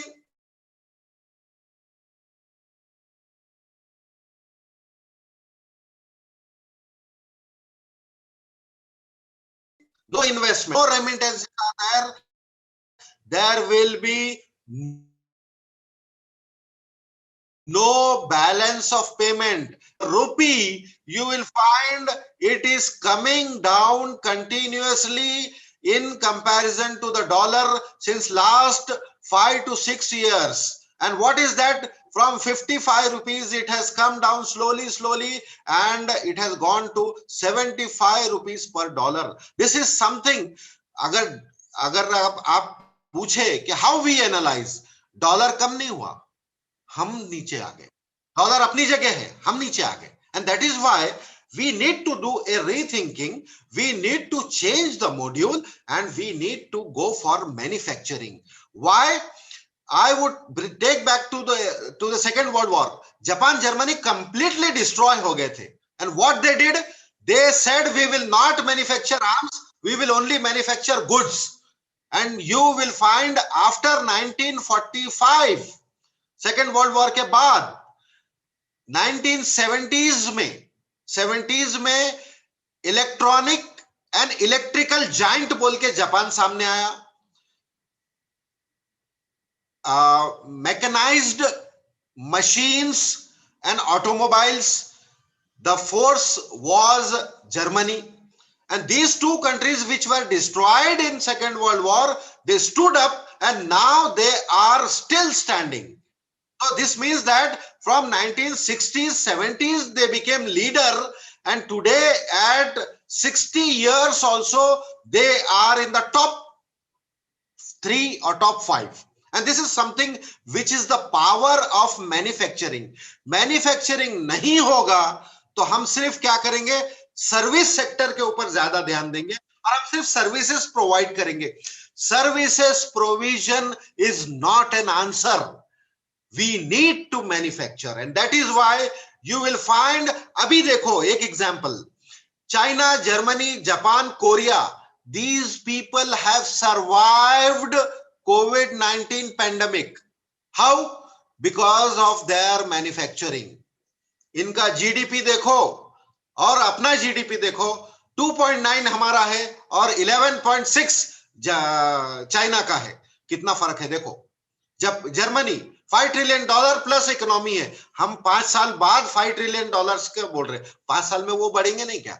So the thing is that we need to think where we can manufacture, and when we manufacture then only we will become strong. एक मैं आपको statistic बताऊंगा. See, India's GDP breakup, कभी आपने इसके बारे में गौर किया क्या? कभी इसके बारे में सोचा क्या? अगर जीडीपी ब्रेकअप देखो आप, तो आपको समझ में आएगा कि agriculture is contributing 17%, services is contributing 53.66%, and industry and manufacturing is contributing to 29.40%. अब 29.40% को ब्रेक किया तो मैन्युफैक्चरिंग होता ओनली 17%, जिसको गवर्नमेंट ने टारगेट रखा है कि 2025 तक हम इसको 25% ऑफ द जीडीपी लाएंगे. कहीं में? मैन्युफैक्चरिंग में. अब ये स्टैटिस्टिक्स हमारा रियल है, ये ऑथेंटिक है. 17% आज है और 25% हमको 2025 तक लाना है, ऐसा हमारा टारगेट है. लेकिन आज today if you look at China, it is contributing 40% of their GDP. Chinese GDP जिसका 11.6 ट्रिलियन डॉलर का इकोनॉमी है, उसका कितना परसेंट? 40% अगर मैन्युफैक्चरिंग में देता है वो, तो it is the workshop of the world. हमको कितना लंबा जाना है, कितनी मेहनत करना है, कितना मैन्युफैक्चरिंग करना है, ये we have to think about it. We should not be very much optimistic. Positive तो रहना चाहिए लेकिन रियलिस्टिक भी रहना चाहिए. What is happening and what we have. एक छोटे छोटे मॉड्यूल्स बताता हूं मैं. ऑटोमोबाइल कंपोनेंट का डोमेस्टिक डिमांड और एक्सपोर्ट डिमांड अगर आप देखेंगे तो you will be surprised, and you will be surprised that China is contributing 27% to the auto component market of India. Here you will find $17.5 billion का वो export कर रहा है इंडिया को. जर्मनी 14%, साउथ कोरिया 10%, जापान 9% और US 7% automobile और automobile component में India को एक्सपोर्ट कर रहे हैं. अब 7%, 9%, 10%, 14%, 27% अगर ये एक्सपोर्ट इंडिया को है, इसका मतलब हम माल ले रहे और उनको क्या दे रहे? Foreign exchange. तो हमारी बैलेंस ऑफ पेमेंट पोजीशन कैसे होगी? It will come down, and naturally you have to have come and manufacture. जब तक हम ऑटोमोबाइल्स में मैन्युफैक्चर नहीं करेंगे और हम खुद ही कंपोनेंट्स नहीं बनाएंगे तो हम मार्केट में सरवाइव नहीं कर सकते. देखो आपने इनका मॉड्यूल देखो, जैसे टोयोटा कंपनी है, वो क्या करती है कि जेन्युइन पार्ट्स के नाम पे वो अपने आउटलेट से प्रोडक्ट्स बेचती है. वो प्रोडक्ट्स हम बाहर क्यों नहीं मैन्युफैक्चर करते? एक जमाने में हुआ करता था दिल्ली मार्केट, जालंधर मार्केट. अभी वो मार्केट कम क्यों हो रहा है? Why we are not concentrating on that? We should concentrate on the local level. मसिया के स्मॉल स्केल इंडस्ट्रीज के जो चेयरमैन पर्सन है mister Kirtak from Aurangabad industrial area, उन्होंने एक इंजीनियर बोल के अपना काम शुरू किया, लेकिन जब उन्होंने देखा कि ऑटो कंपोनेंट्स में हम इंपोर्ट कर रहे हैं, he started his own company और 100 करोड़ के ऊपर उनका जो तो टर्नओवर चलेगा. The thing is that we have the means and but we are not translating it. और यहां हमको इनोवेशन की जरूरत है. We can do that.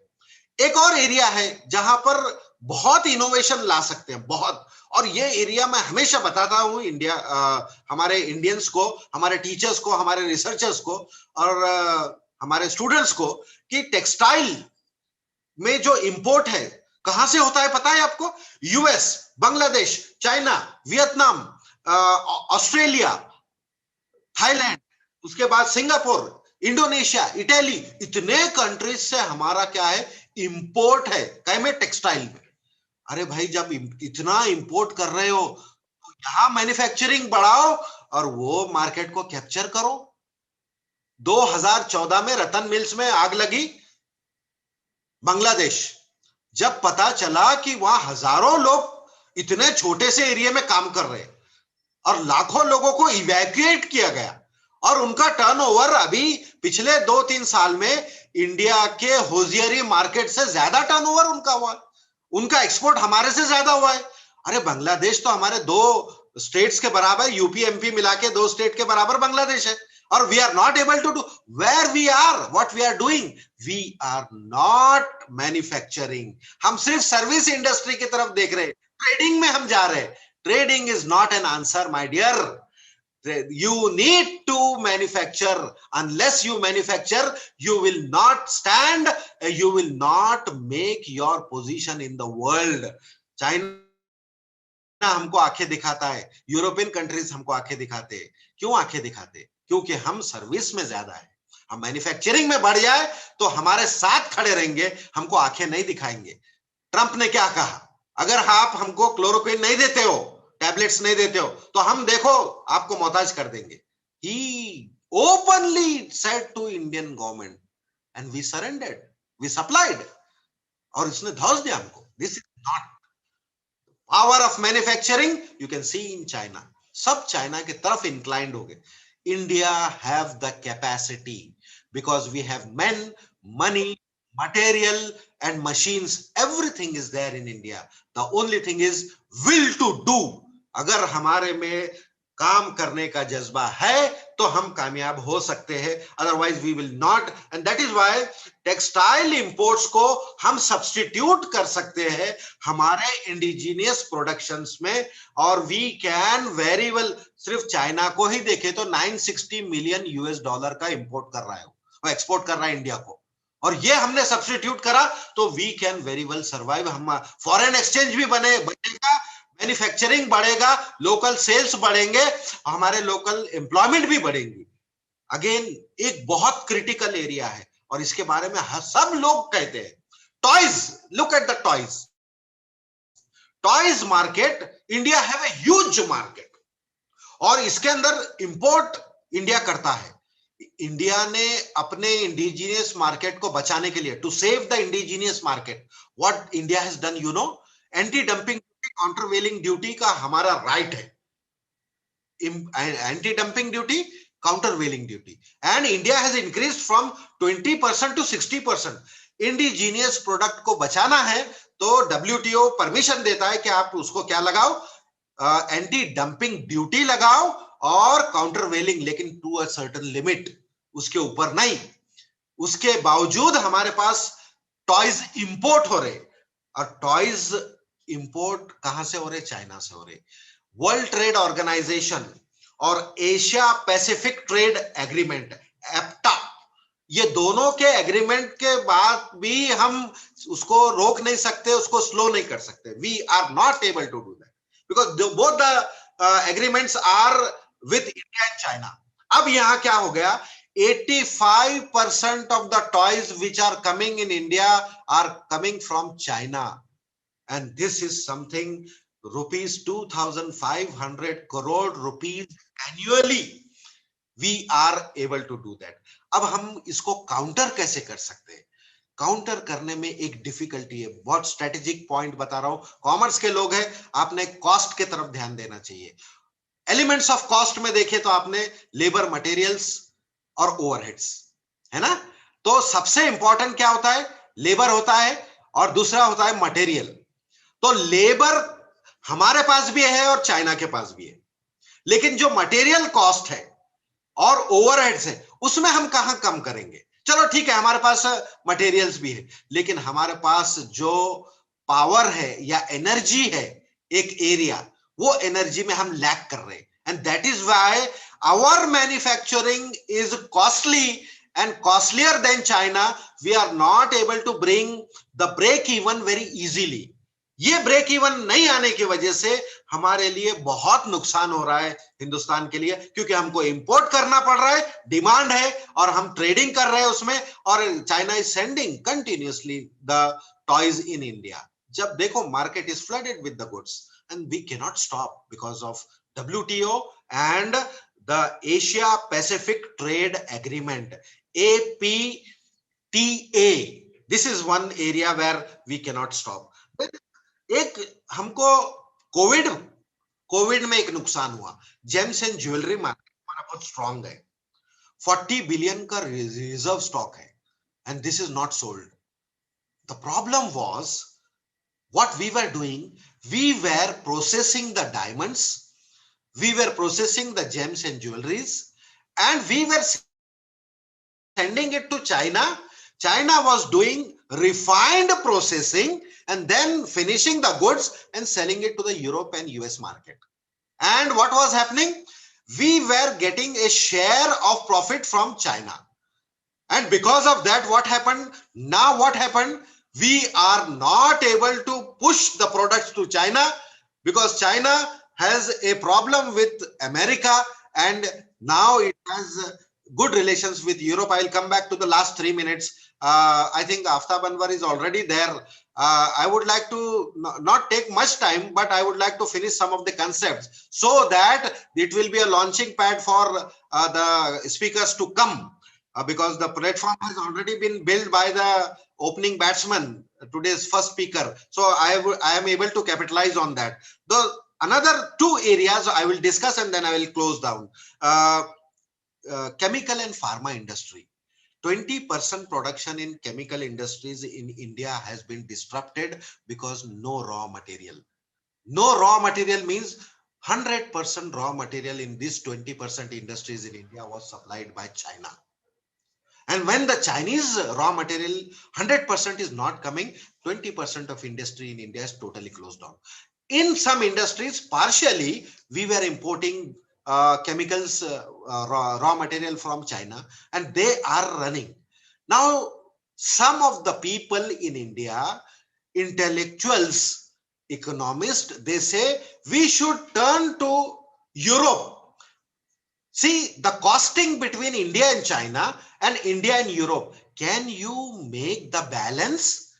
Euro is 85 rupees and the Chinese currencies is less than 20 rupees. What you will do? कौन सा सस्ता पड़ेगा आपको? This is something which we need to think. We cannot just shift. और African market unexplored है, लेकिन वहां हम किससे और किस तरह से रॉ मटेरियल लाएंगे अभी उनका ही सर्टन नहीं है, तो हम कहां से लाएंगे? So we have to do the rethinking, and we have to go for indigenous exploration and bring some innovation.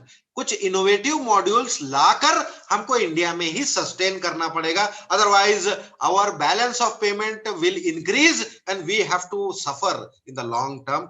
Entrepreneurs have a scope in the production and innovation.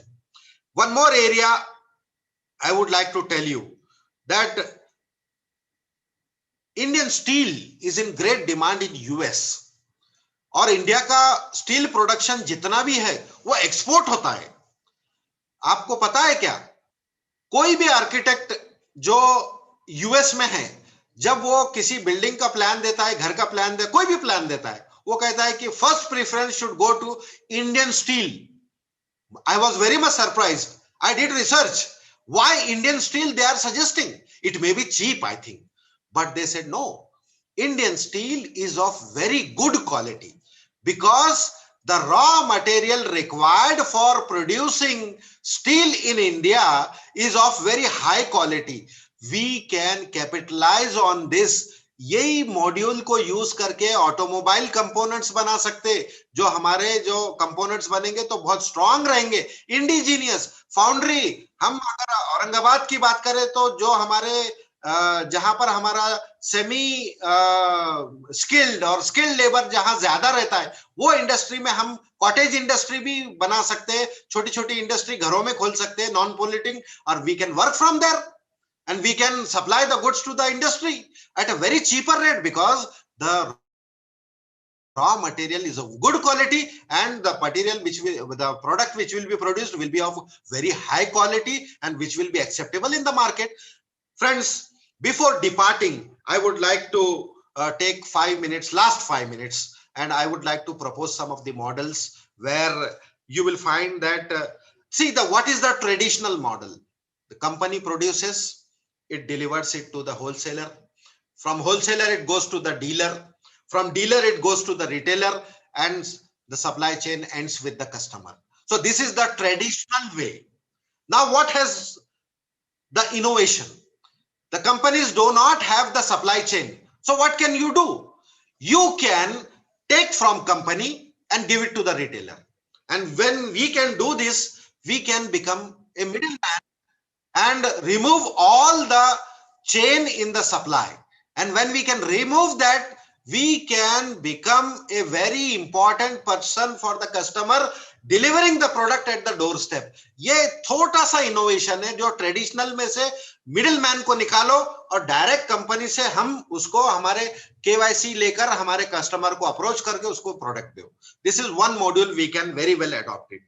Second is the manufacturing tie up. अगर आपका छोटा भी manufacturing है उसको tie up करो. कैसे, मैं आपको बताता हूं.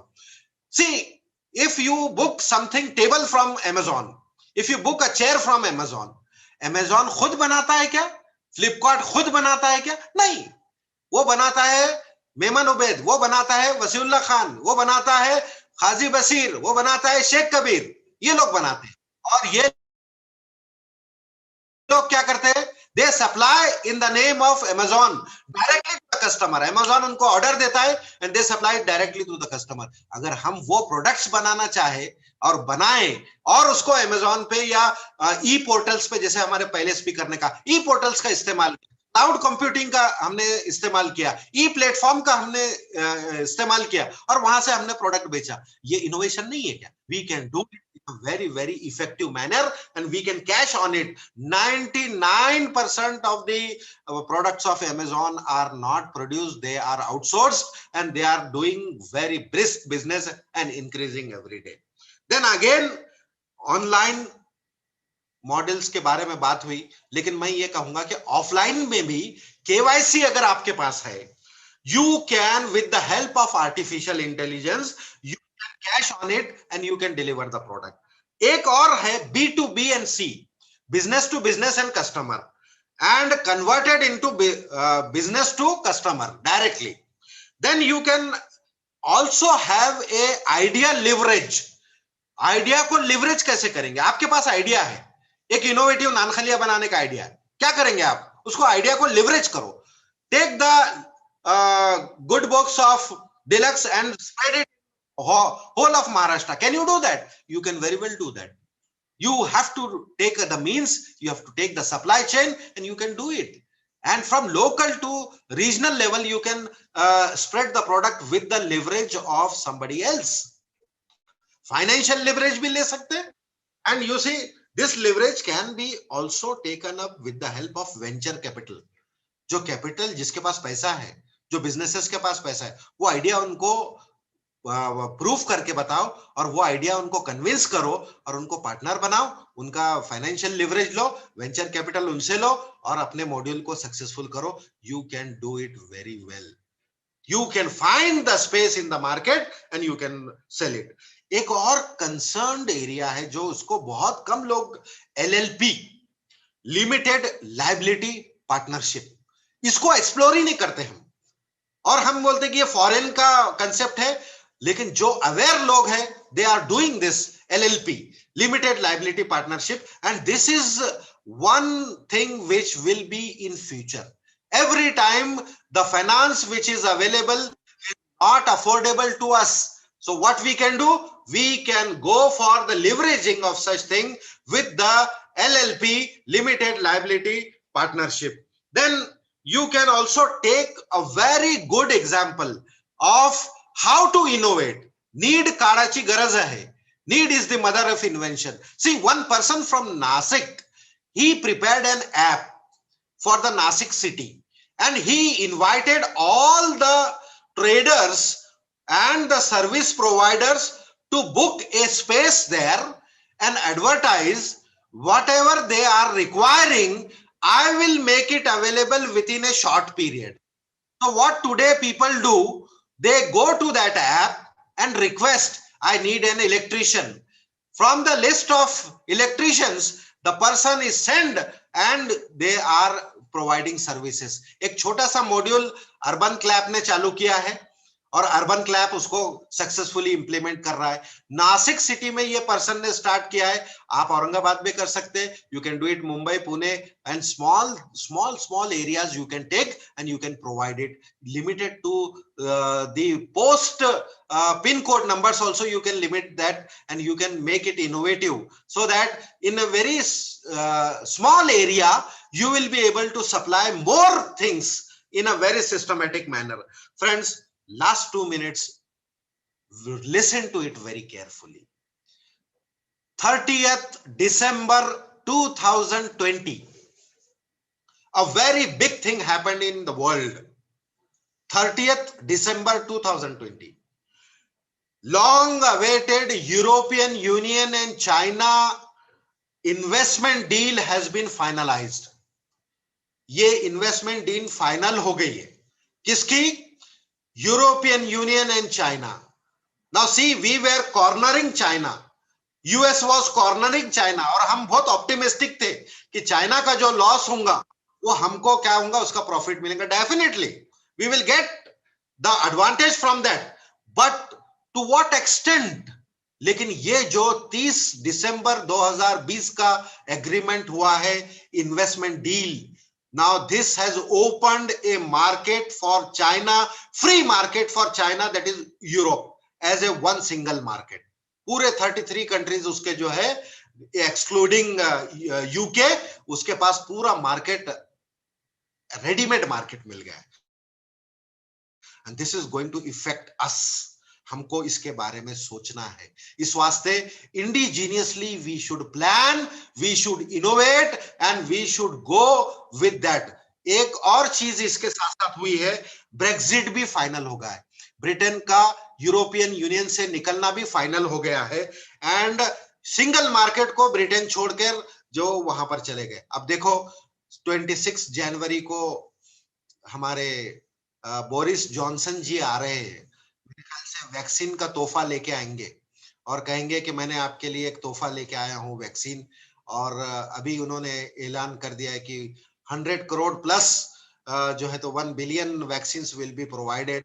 Eight initial stage 2 million vaccines will be provided. अब देखते हैं how it will translate. Friends, there is lot of scope for innovation. Innovation के लिए इतना स्कोप है कि आखिरी एक छोटा सा एग्जांपल देता हूं मैं आपको. ये तो मैंने जो यूरोपियन और चाइना डील के बारे में बताया, इसके बारे में सोचो. अगर सोचोगे तो हर एक के लिए इसके अंदर आपको कहीं ना कहीं स्कोप मिलेगा. एक आखिरी एग्जांपल बताया. एक प्रीस्ट जिसके मंदिर, मस्जिद, गुरुद्वारे सब बंद हो गए, एक प्रीस्ट, उसको मैं नाम नहीं लूंगा, एक प्रीस्ट, उन्होंने क्या किया कि भैया मुझे इनकम महीने की बंद हो गई. एक इनोवेटिव मॉड्यूल कैसे स्टार्ट किया देखो. उन्होंने देखा कि लोगों को खाना तो बंद नहीं होगा और कपड़े पहनना तो बंद नहीं होंगे, तो लोग घर में ज्यादा रह रहे, तो इनको क्यों ना हम जो तो कम रेट के readymade clothes we will supply. And what he did, he took the goodwill and he took from the wholesaler and he went to his known people and he said, I have some products, will you purchase it? And he said, after meeting him, he said, sir, in 6 months I have been able to repay a 1 lakh loan which was having on me from my friends and family members. I have been able to repay, and apart from my priestship which I am मैं धर्म गुरु हूं, उसके अलावा मैं अब ये business करूंगा और अपने पैर पे खड़े होऊंगा, ये मॉडल को मैं इंप्लीमेंट करूंगा, and I will become successful, and wherever I go I will educate the people to take up this activity. When I can become successful, everybody can become successful. The only thing is you have to keep your eyes open, sense where there is an opportunity, and if you cash on that opportunity, I think the future is bright in manufacturing, agriculture, and other allied sectors in India, and you can become self-reliant. India will become Atmanirbhar, and we will be able to succeed. I hope I have been able to give my thoughts on the relevant subject. And at the onset, I would like to thank again the organizing committee, Professor Khazi Basir. He is a professor. I congratulate you, Professor. Professor Khazi Basir, convener of the national seminar, Dr. Mehman Ubaid, Wasiullah Pathan, the principal and the members of the staff organizing committee, the researchers, teachers. Thank you very much for giving me a patient hearing. If you have time, you can give me 1 or 2 questions. Otherwise, you can proceed with the second one. If you have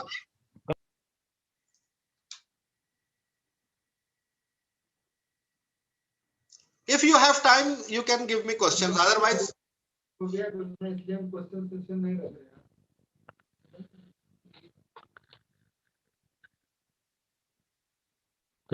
due to shortage of time, and only the next resource person is ready. I'm very much thankful to Sir for his innovative ideas. Now, I will invite Dr. Vasula Pathan sir to propose vote of thanks. Dr. Vasula Pathan sir. Thank you, sir. Respected participants, we are really fortunate to have such a learned speaker, Dr.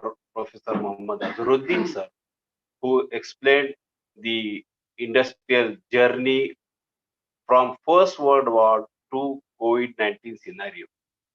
In his study, he made the comparative study, and he pointed out that what are the opportunities for Indian entrepreneurs, especially in agricultural field. I know that Professor Azharuddin is having mastery and fun to explain the difficult topic in a simplest way, and he did very well. Sir, I know that my words are not enough to express your thanks, but I express my sincere and heartfelt thanks on behalf of the organizing committee of this seminar. Once again, thank you, sir. thank you very much. Very kind of you for inviting me. Thank you. Thank you very much, sir. Now it's my privilege to introduce the second resource person for the second technical session, Professor Dr. Sheikh Aftab Anwar. Dr. Sheikh has completed his MCOM, MBA, PhD in Business Administration. He is an educationist, researcher, social activist, and a transformational leader. He has more than 27 years of teaching, research, consultancy, executive education, and industry experience. He was nominated as a Senate member of Savitribai Phule Pune University by the Governor of Maharashtra. He has served as BOS member, faculty member, examination committee member of Savitribai Phule Pune University. Presently, he is working as a principal of Pune College of Arts, Science and Commerce, Pune, and had worked as the director of Pune Institute of Management Science and Entrepreneurship. Dr. Sheikh is also a member of several educational and professional bodies in India and abroad. Presently, he is a president of Indo-Global Chamber of Commerce, Industries and Agriculture. 30 students have completed PhD and 16 students have completed MPhil under his guidance. Dr. Sheikh has authored several books and published research papers and articles in referred national and international journals, and also presented research papers and international conferences and seminars. Now I request Dr. Sheikh Aftab Anwar sir to deliver his talk. Dr. Sheikh Aftab Anwar sir. Thank you very much, sir. I was there when Azharuddin sir was delivering his speech. Azharuddin sir has mentioned a lot of things. It is very important for a teacher. Whatever we promote, our students do. If we pressurize them, if we imbibe or if we inculcate something in them, definitely things will change. I am very much thankful to the organizer for giving me an opportunity to talk in this seminar, Rethinking Business Practices in Post-COVID-19 Scenario. Thank you very much. Thanks to the organizers. Thanks to Honorable Principal Dr. Sheikh Kabir Ahmed, Dr. Shamama Parveen, Azharuddin sir, and all the organizing committee members. I thought when we talk about rethinking business practices, we must think of languages required. I will share my PPT now.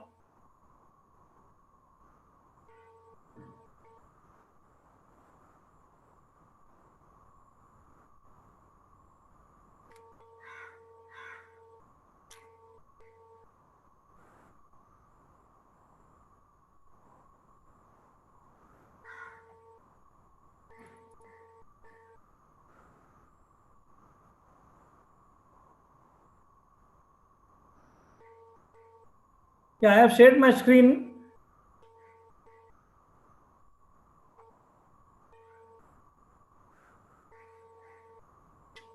It is very important to know about significance of languages for global business growth. The business has definitely changed. In this COVID-19 pandemic, in this lockdown scenario, we have seen a lot of changes. But what is important here, how to grow our business and to know about various languages. We only talk about English. हम लोग सिर्फ English की बात करते रहते हैं. जब हम लोग दुनिया में जाते हैं, मैंने कई बार देखा, once I visited Iran. When I visited Iran, I was standing in a bank. I asked that person where I am standing, let me know. I want to call my friend and I want to tell him that where I am standing, in what area I am there. मुझे उसने बोला, I don't know what you are speaking. आप क्या बोल रहे हैं मुझे पता नहीं चल रहा है. तो हम लोगों ने यही देखा है कि अगर हमारा बिजनेस हमको ग्रोथ करना है, बिजनेस को ग्रो करना है, India, if we talk about India इतना बड़ा कंट्री है, इस इंडिया में इतने लैंग्वेजेस है. If I would like to do business with a person who is from Tamil Nadu, फिर भी अगर मैं तमिल अच्छा जान सकता रहेगा, अगर मैं तेलुगु अच्छा जानता हूं, तो भी हमारे बिजनेस में बहुत सारा फर्क पड़ता है.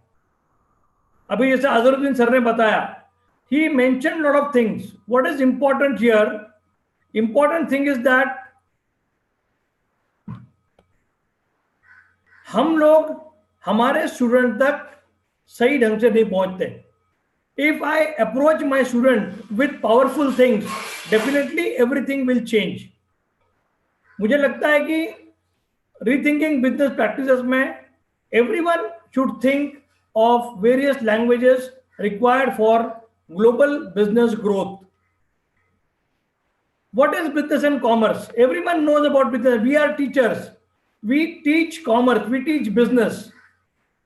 When we teach business, whether we do business, whether we teach to do business to our students, क्या हम लोग हमारे बच्चों को, हम लोगों ने बड़ा अच्छा सेमिनार का नाम बड़ा अच्छा है, Rethinking Business Practices. But as a teacher of commerce, as a teacher of business, whether I teach business to the students, we teach bookish business to our students. तो आज हम लोग जो बात करने वाले हैं, बिजनेस को अगर हम लोग डेफिनेशन देखें तो ऑर्गेनाइजेशन और enterprising entity engage in commercial, industrial और प्रोफेशनल एक्टिविटीज. अगर हमको कोई कमर्शियल बिजनेस करना है, इंडस्ट्रियल बिजनेस करना है, प्रोफेशनल एक्टिविटी करना है, तो उसको हम लोग बिजनेस बताएंगे। सर ने अभी बात किया LLP, सर ने बात किया था लिमिटेड लायबिलिटी पार्टनरशिप। हमारे किसी टीचर ने क्लास में बैठ के हमारे बच्चों को LLP बनाने के लिए बोला क्या? हमारे टीचर ने किसी स्टूडेंट को कंपनी बनाने के लिए बोला है क्या? It is very important. We teach subject, we teach company law, but we can't teach our students how to prepare or how to make their own company. Business means the activity of buying and selling of goods or services. And it is very important that an organization that sells goods or services, ये सब हमको पता है, we know this is business, but for doing business, it is very important that you should know some language. Honorable Pratibha Patil, the President of India, while delivering a keynote address at Indian School of Business, she said that it is definitely worrying that though the largest number of graduates in every year we produced, only 15% of boys and girls passing out of the college have the skills required to become employable. हम employable बच्चों को कैसे बनाएंगे? जब तक हम लोग किसी को employable नहीं बनाएंगे, सिर्फ कागज की डिग्री उनको मिलती रहेगी. This brings concern that students are getting degrees but not employable hands-on skill. Learning a language is a skill. कोई भी लैंग्वेज सीखने के लिए हम लोग बोलेंगे तो it is a skill and it is very important. Only obtaining a degree or a piece of paper will be of no use. Now I will come to the topic, languages to learn for business. हम इतने teachers हैं, we learn English, we learn Marathi, we learn Hindi, लेकिन when we talk about German, when we talk about Chinese, when we talk about French, when we talk about Korean, हम लोग बोलते हैं इसका क्या फायदा होगा? Every businessman requires people who knows different languages. Linguistic person अलग हो गया, linguistic is a different person, but person knowing different languages is very important. Significance of languages for global business growth is very important. The language is the most important tool for international business. The communication between business will help to grow the overall growth in the economy. The international business, various countries' economies have stability on the business world. Language is very important here.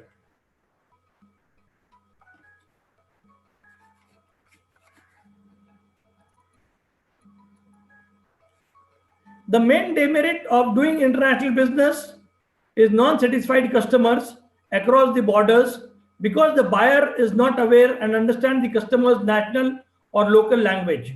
Even the direct face-to-face calling and con calls cannot take care of business deals and proposals if they are not happening in one common language. It is very important. If we don't know one common language, we know English, but if you go to France, if you do business with France, they are not knowing English. They know Spanish, they know French. So what we do at that time, it is very important. For any business, whether it is indigenous or international, language can be greatly effective. By knowing the best language of business, it can definitely benefit the businessman to better understand the demand and market and the requirements of the locals. When we claim we have a global presence on internet, why not extend company beyond that? हमको हमारी company को अगर बढ़ाना है तो languages का आना हर आदमी के लिए जरूरी है. When we talk about rethinking business practices, जब हम बिजनेस प्रैक्टिसेस को लेकर बात कर रहे हैं तो अलग अलग लैंग्वेजेस आना हमारे लिए बहुत इंपॉर्टेंट है. Global level businesses are backbone by various common languages to carry out the business between two or more countries. See, when we talk about English कितने लोग वर्ल्ड में बोलते हैं? 1132 million speakers. Mandarin Chinese, see, very important. हम लोगों ने भी सोचा, अजरुद्दीन सर ने हमें बताया, अजरुद्दीन सर ने बताया कि चाइना और ब्रिटेन इनका एक पैक्ट हो सकता है. तो आप याद रखो कि मैंड्रीन चाइनीज कितनी इंपॉर्टेंट लैंग्वेज हो गई. 1,117 million speakers are there. Hindi 615 million speakers, Spanish 534 million speakers, and French 280 million speakers are there. The world's most spoken languages are Chinese, Spanish, English, Hindi, Arabic, Bengali, Portuguese, Russian, Japanese, and Landa. These are the various languages. Estimated number of first language speaker worldwide, it is the research done in 2019. The most useful business language for English speakers, the most common languages in the world: Mandarin, Spanish, Hindi, Arabic, Portuguese, Bengali, Russian, Japanese, Punjabi, and German. And 10 most spoken languages by number of countries, they are French, Arabic, Spanish, Portuguese, German, Italian, Mandarin, Malay, Kiswahili, and Russian. There are 6 official languages of the UN. United Nations has also declared 6 official languages. They are Arabic, Chinese, English, French, Russian, and Spanish.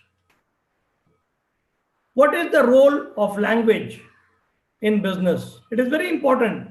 If we think, if you want to do business with a country where they don't know English and they only know French, they only know Korean, they only know German, so what you will do at that time?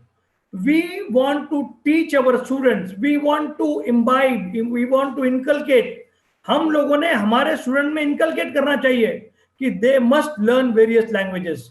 हम जो हिंदी बोलते हैं वो सिर्फ India में चलेगी. और एक बात बताऊंगा, हिंदी चलती कहां पर है? हिंदी चलती है फिजी में, हिंदी चलती है मॉरिशस में, लेकिन मॉरिशस से हम लोग कितना बिजनेस करेंगे, फिजी से हम लोग कितना बिजनेस करेंगे, is also very important. Few languages are in higher demand in business today. Language is an utter important tool to do any business across all barriers and boundaries. Language directly connects to the local customer base with a local cultural touch. See, very important thing, local cultural touch. आप जिसकी language में बात करते हो, अगर उसके language में बात करोगे, definitely there will be a cultural touch among the people. Chinese Mandarin, we will come to the languages now. 1/5 of the planet speaks Chinese. Means 20% people in the world, they speak Mandarin or Chinese. China is one of the most developed and powerful economies in the today's world. Many Chinese companies have expanded their reach in all corners of the world. China is a predominant player in an international trade and business with a variety of products and services. And everyone knows, ये pandemic में, Covid में China का नाम खराब हो गया, अलग बात है, लेकिन लोग आज भी चाइना के साथ बिजनेस करते हैं. It ranges from consumer electronics to automotive. The Chinese share is ever inclining everywhere. The people speaking in Chinese और Mandarin are more than 1.1 billion. So Chinese Mandarin language proficiency is most beneficial for opportunities in jobs and businesses. Now we'll come to Spanish. Spanish is the second most business language after Chinese. It is official communication language in more than 21 countries. Over 5 billion people are speaking this language. Many business houses and companies of Spanish origin are expanding their businesses in several areas. From education to travel, the dynamic range of service-oriented businesses and services exist across the globe to date. Now we'll come to Portuguese. This is most ever popular language used in the world after Spanish. It is the official language of 8 countries. It is popular in German and French. The growing economical alliance of Brazil with countries like India and others have increased the demand for this language for trade and business on international level. In Goa, we can see a lot of Portuguese, they are there, or they are inheritance people, they are there in Goa also. German. It is very old in popularity, worldwide business language. After English, there is a place for German only. German has got more than 110 million speakers overall. German learning can gain unlimited job opportunities across the globe. I don't know, people might have heard about Goethe, Max Müller, born in Pune. They have good German language speaking courses. And if a student prepare themselves for German, definitely he can opt. In many countries, German leading opportunities are also on a big scale by official and private educational ventures. Now we'll come to the language French. Another old and same in popularity with German language is French. It is the official language in almost 5 continents. From education point of view, French learning is useful a lot. People with commercial art and education background gains from French learning. Many French MNCs are also exist in all corners of the world.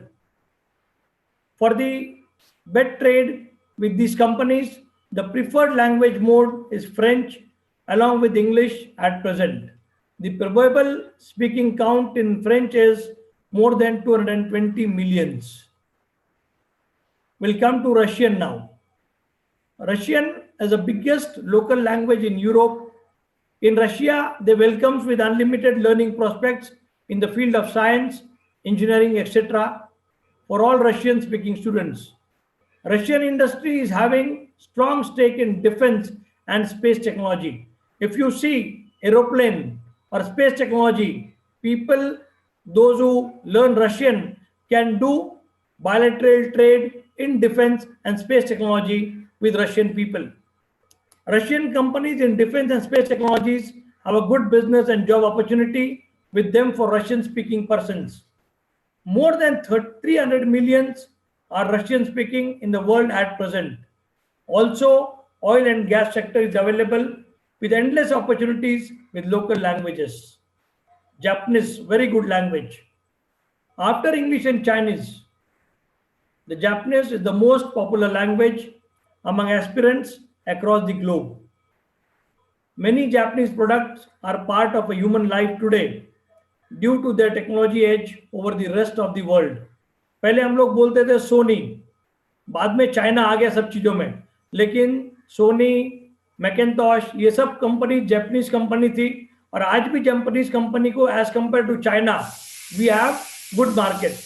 So for business and jobs, having Japanese fluency is a cherry over the cake. Over 300 million Japanese speaking people exist today. This shows the importance and role of this language. Italian. Italian language, it is another Europe-based language with more than 63 million people speaking the Italian language. It is a second speaking language for over 3 million too.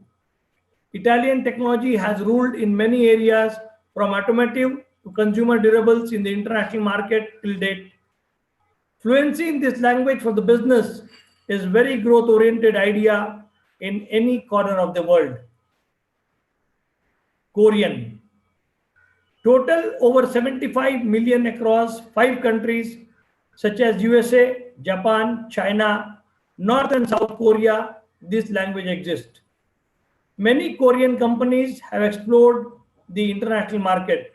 So the scope of the Korean language as business language is vital in the universe.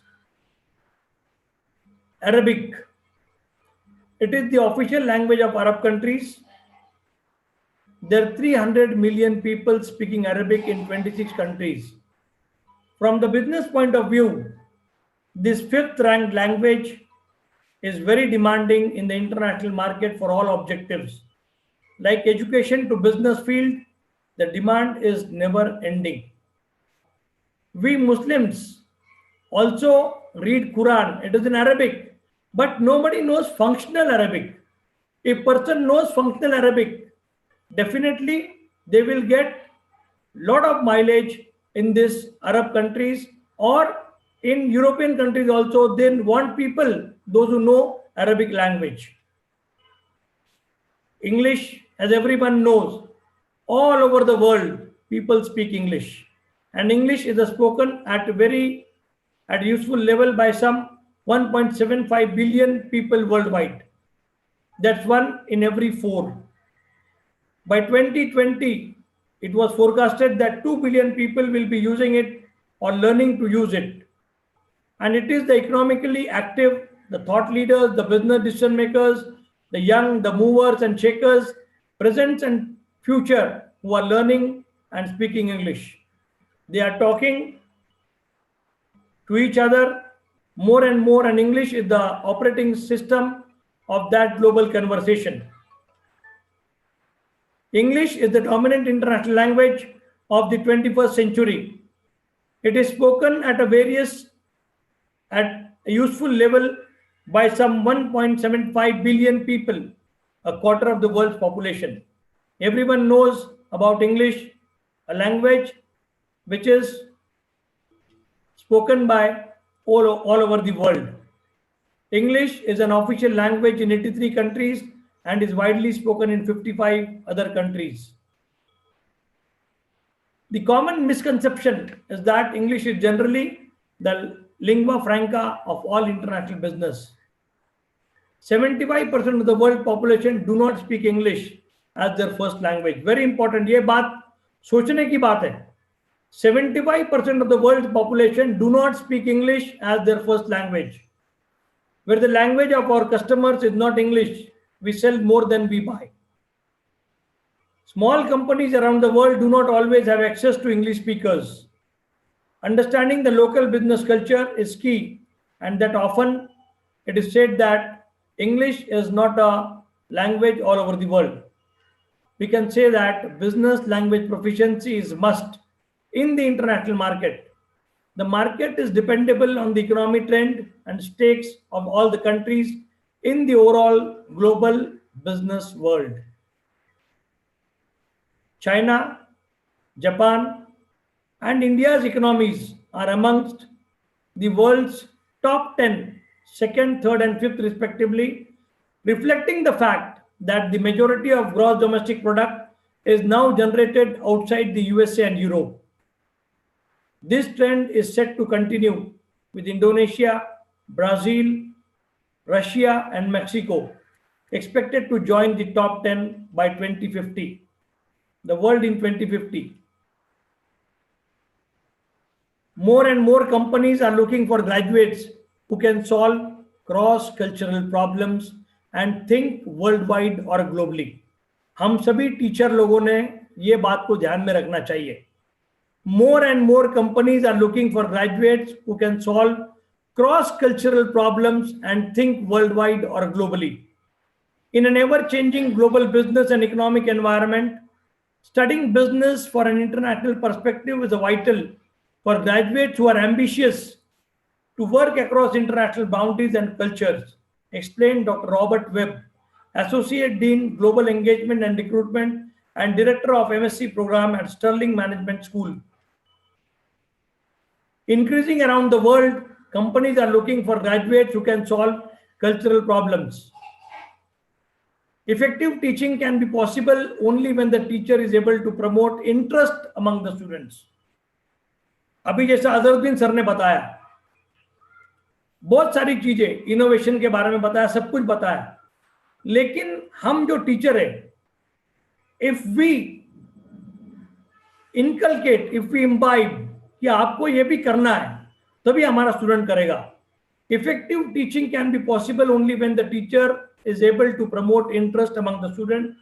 A commerce teacher, business teacher must introduce the topics in new and interesting ways. You should point out practical applications and interesting examples relating to subject matter, to current event and students' interest or activities, presenting challenges and thought-provoking ideas, examining controversial issues, encouraging new ideas from the student, and by the use of varied activities, media, and methods. It also helps in providing practical exposure to the students. Friends, when we talk about rethinking of businesses or rethinking of business practices, definitely I will tell you that जब तक हम लोग teacher Azharuddin sir ने जिस तरीके से बताया, जब तक हम लोग एलएलपी क्या है नहीं बताएंगे, इनोवेशन क्या है नहीं बताएंगे, हम लोग हमारे स्टूडेंट का ग्रोथ नहीं हो सकता. If we would like to grow our businesses, definitely we must tell our students to learn languages. There are number of languages. I have mentioned all the things. Definitely it will change the life of the students. हम लोग business के teacher है, हम लोग commerce के teacher है, लेकिन commerce का टीचर और बिजनेस का teacher, I am sorry to tell you that, हम लोग हमारे बच्चों को बिजनेस करना नहीं सिखाते. हम लोग हमारे बच्चों को बिजनेस करने के लिए मोटिवेट नहीं करते. हर आदमी चाहता है कि बीकॉम करेगा, एमकॉम करेगा, एमबीए करेगा और टीचर बनेगा, लेकिन टीचर बनने के बाद में वो कभी हमारे बच्चों को बिजनेस करना नहीं सिखाता. मुझे लगता है कि अगर हम लोग हमारे बच्चों को बिजनेस के लिए लैंग्वेजेस सिखाएंगे तो definitely there will be lot of change. When we talk about rethinking of business practices, definitely languages will change the world. हमारा बच्चा क्रॉस कल्चरल इश्यूज, निगोशिएशंस, अगर हम लोग क्रॉस कल्चरल इश्यूज की बात करेंगे, हम लोग निगोशिएशंस की बात करेंगे, डेफिनेटली एवरीथिंग विल चेंज. मुझे लगता है कि हमारा बच्चा, हमारा टीचर, अगर दोनों साथ में मिलकर सही ढंग से हम लोग, जैसे अजरुद्दीन सर ने बताया इनोवेशन, सर ने बताया एलएलपी, अगर हमने हमारे बच्चों को एलएलपी बनाना सिखा दिया, हमने हमारे बच्चों को सोल प्रोप्राइटरशिप बनाना सिखा दिया, हमने उनके साथ में मिलके अगर टाई अप करके अगर बिजनेसेस करना सिखा दिया, definitely there will be no need for people for searching jobs. Job ढूंढने के लिए किसी को जरूरत नहीं पड़ेगी. अगर वो ट्रांसलेटर भी बनता है तो भी वो अच्छा पैसा कमा सकता है. Thank you very much. Thanks to the organiser. Thank you very much.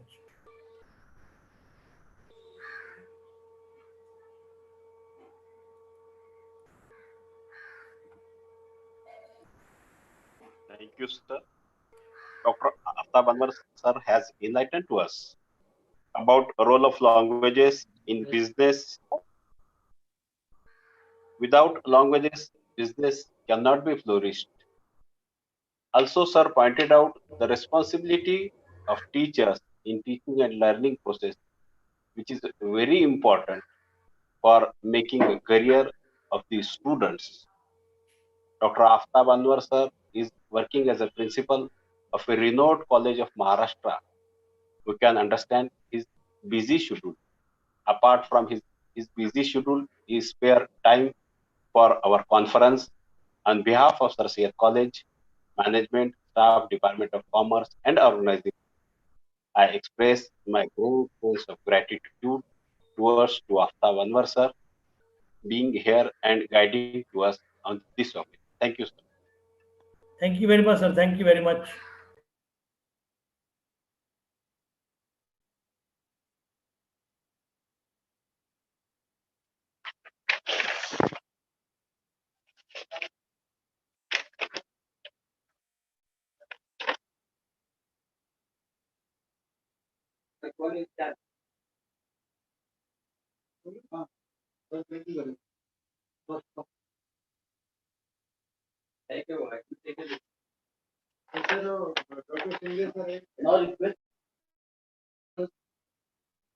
The third technical session, where we have Dr. Rajesh Shinde sir, Director and Head, Department of Management Science and Commerce, SRTM, Marathwada University, Nanded.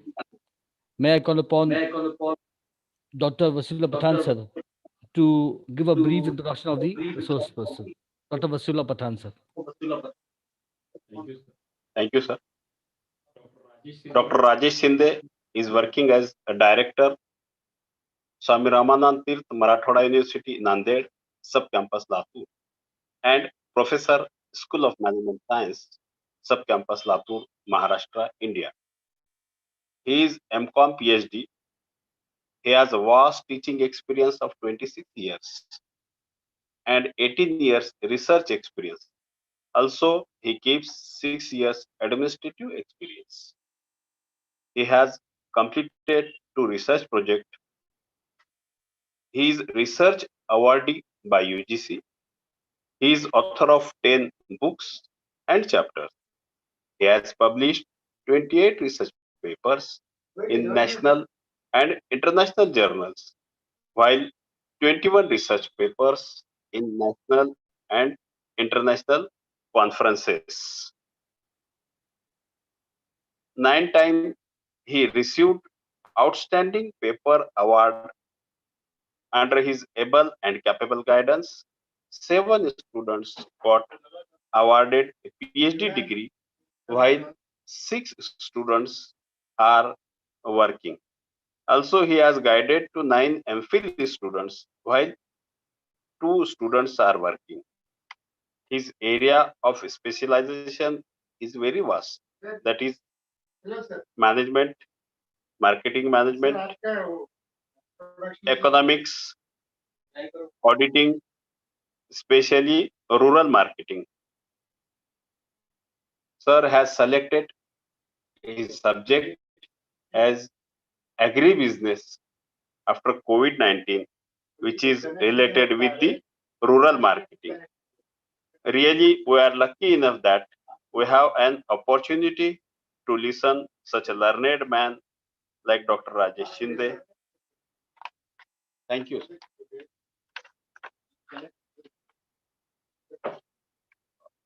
Sir is going to connect very recently, so please wait for a few.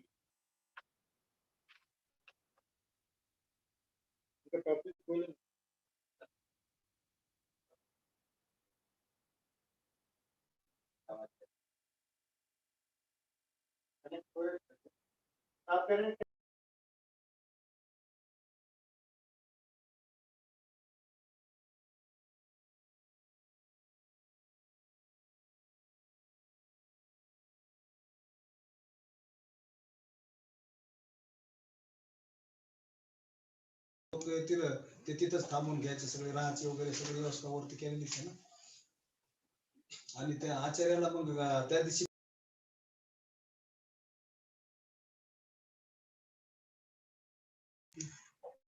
If there is still time, we can take some question. हो ना मग त्या आपल्याला So we can go for this question section for a few minutes. Yeah, till Yes, sir. he joins, we can take 1 or 2 questions very Yes, well. sir. Yes, sir. Yes, sir. But we I can do that. request participants. Yes, sir. I request the participants to ask if they have any question and queries regarding any session, regarding any topic, regarding the main topic, in fact. Any questions regarding? जे पाहुणे रावणे असतात ना त्यांना तरी आपल्याला जेव घालावं लागतच ना मग येव घरी गुंधळा करायच्या ऐवजी मग तिथं करून टाकायचं कुठंच होऊन जातं मग आपण तरी मोकळे.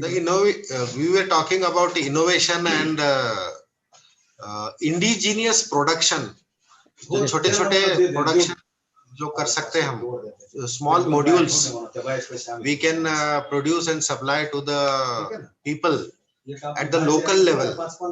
See, there is a huge market for many things in the local level and we can fill the gap. The thing is, we can spot what is required, where it is required, in what quantity it is required, and we can fill the gap.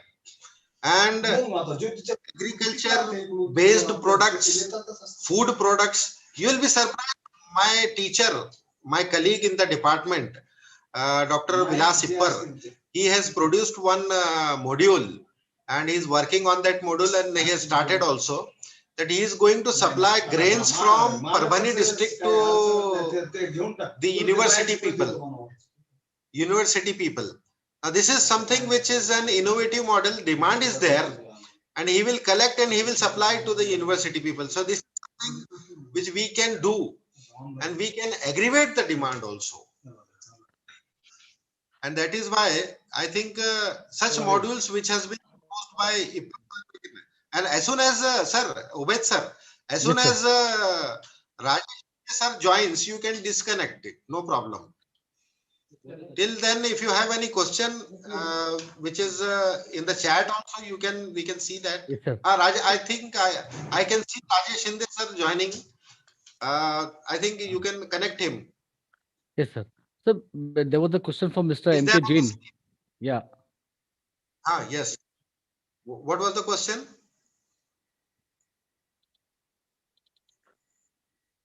Jan, if we can take that question, you see, if it is important, we'll have a Yes, sir. knowledge sharing. Perfect.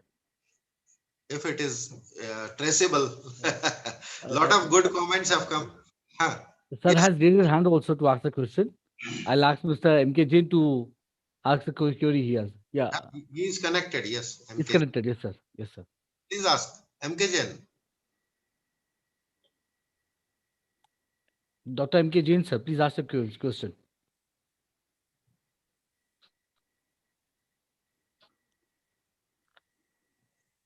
Okay. He must be busy somewhere. I think we can start without wasting time. Because still after Rajesh Shinde sir, you have still one more resource person. Yes, sir. So you can start with him. Okay.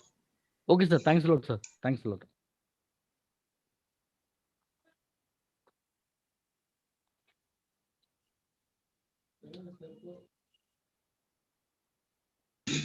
You can start.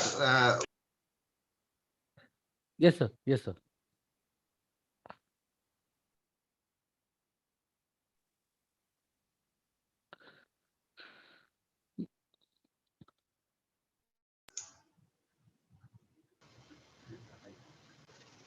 Can you listen to me, other sir? Yes, I can. We can very well. Yeah, yeah, yeah. You can listen to you, sir. And you are looking smart also. Thank you for the compliment, sir. Thank I you. request the organizers to start the session.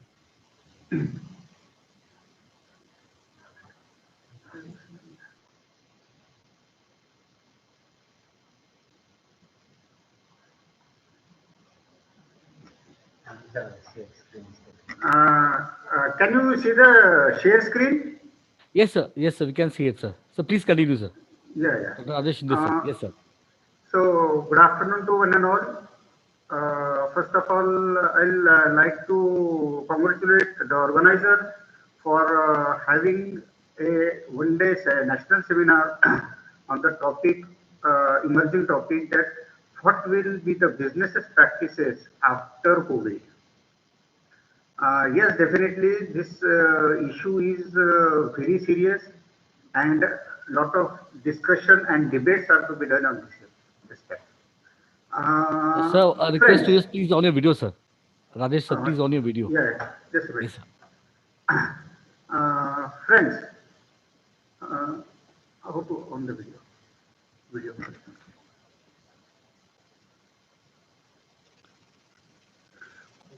Is it okay now? Yes, sir. Yes, sir. It's okay right now. Please continue.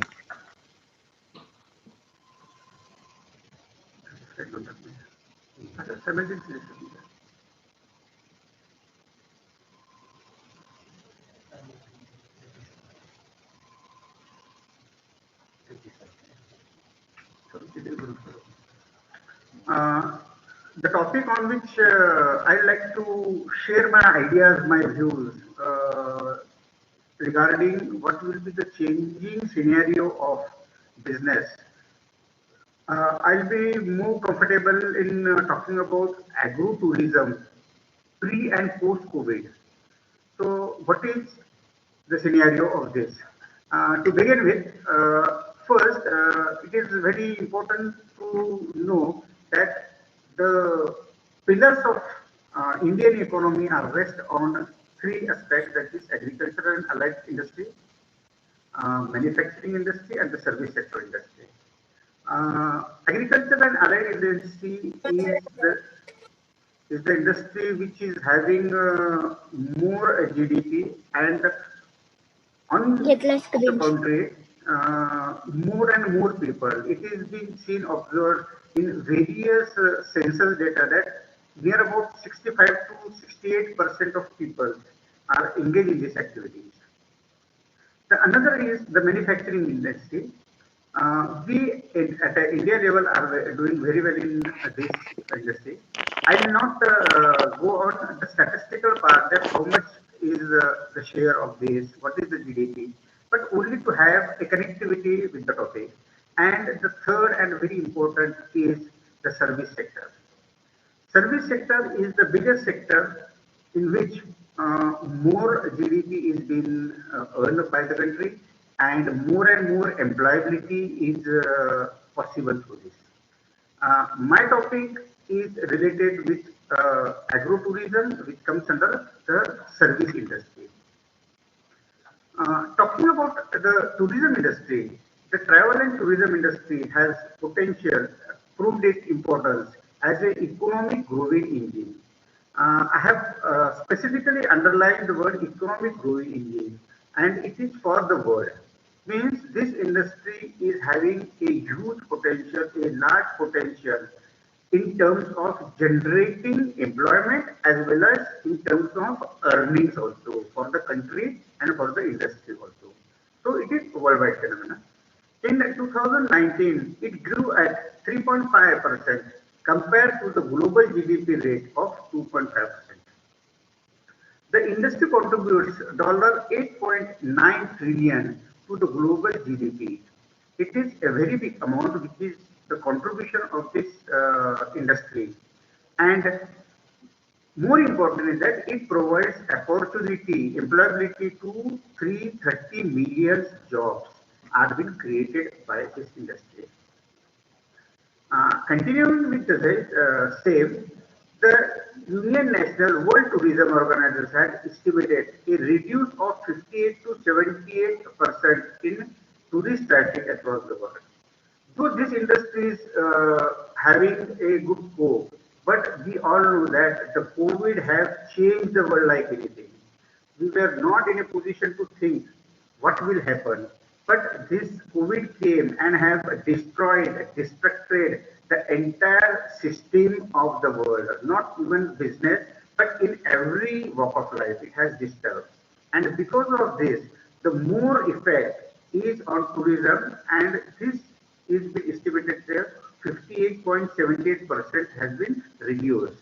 This was the estimate, but if you see the actual facts and figures, we all know that the international flights were closed, the domestic flights were closed, there was lockdown, there were curfew, and this was going on. So the agricultural tourism industry, particularly the agro industry and the another travel industries, they were completely shut down for months together, right from March till November, till 15th of December. Now it is been coming to its real way. Typically, the tourism sector is the first to be affected and last to be recovered.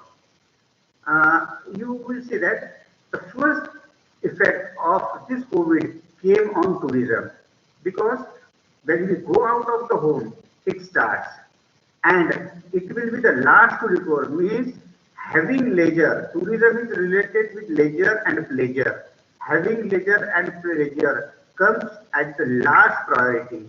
First comes the bread and butter and the other activities. But this industry will be the last to recover in the coming times, as far as the COVID is concerned. Now, what is the impact of this COVID on tourism sector? COVID-19 is the biggest challenge that the global tourism sector has faced in date. Means there is a very big fall down in this sector as far as tourism is concerned. Tourism sector in India is no longer going to be business as usual. Means the business which was there as usual, it will have to change because of this COVID. It has to be redefined, refocused, and change the game plan in the coming times. Means traditionally it will not work as it was working. It has to change because this COVID has changed the entire system, and accordingly it has to be changed in the tourism sector also. It is essential to measure the impact of COVID-19 and prepare a strong strategy involving both the government and the industry. This is very important. Now, what was the impact? Why and how this industry has suffered? The World Tourism Traffic is estimating it up to $2.7 trillion and more than 100 million jobs are at risk. The travel and tourism industry in India will see up to 40 million jobless. As far as India is concerned, 40 million jobs, both direct and indirectly, have been suffered and will have to suffer because uh, growing up this industry in coming times is a very big challenge. After about $17 billion, the revenue will be lost due to this industry. Now, when we say that this is the impact of COVID and taking yourself, just a minute, please hold, please hold.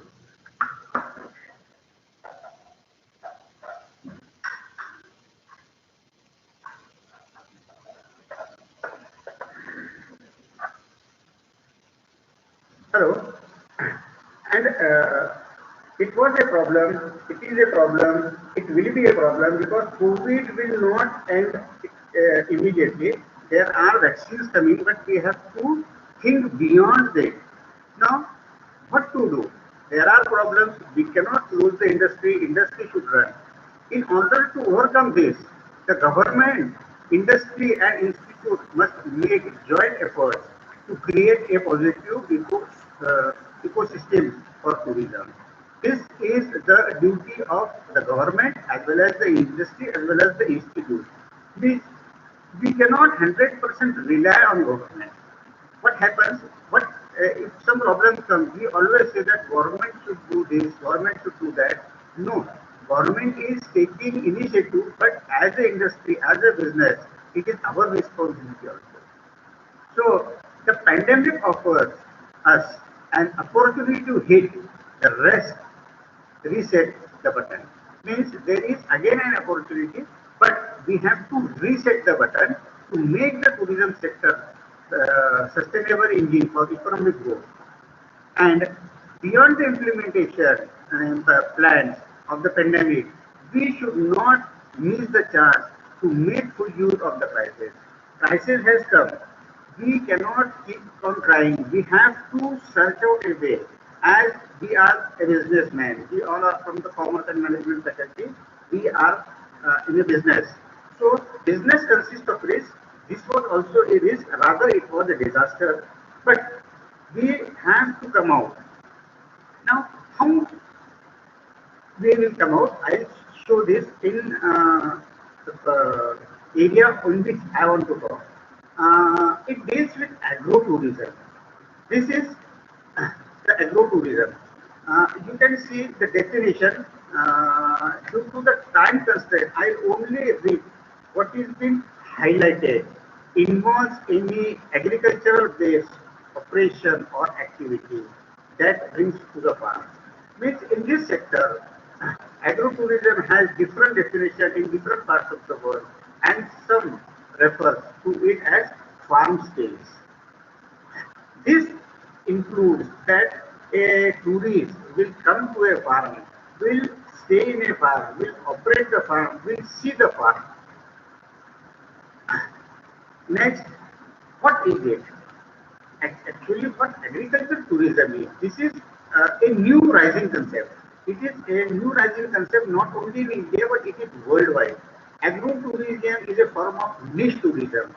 Means it is for a person who love nature, who love peace, who love isolation. It is a niche market for them. According to the World Tourism Organization, agro-tourism involves accommodation offered at the farmhouse, providing meals and organizing and assisting the participation for tours in various farm operations. Means the activity which we do at the farm are done by the tourists, and it involves the activity what exactly is done. In other words, it is also called as pick the fruits or have the fruits. In this connectivity, it works. Now, the another point which I want to focus is why will it work? Based on this, my presentation, I have concentrated on what, why, how, and where, which are the basis of the research. Now I will here try to focus on why will it work. When we say that it is an agrotourism, whether it will work or not. So there are hypotheses. So I will give the justification for it. Busy lifestyle. As we have seen the post-COVID period, that people are over busy with their work, particularly in metros, particularly in the persons who are working in the industry. The schedule is very hectic. Those who are working in metros, that too in metro industries, majority of the time goes in transit from the residence to the office. So busy lifestyle, and therefore taking into account this busy lifestyle, the Western country people are having 5 days working. Means for 5 days they work and 2 days they have a leisure. They rejoin themselves and become fresh and rejoin.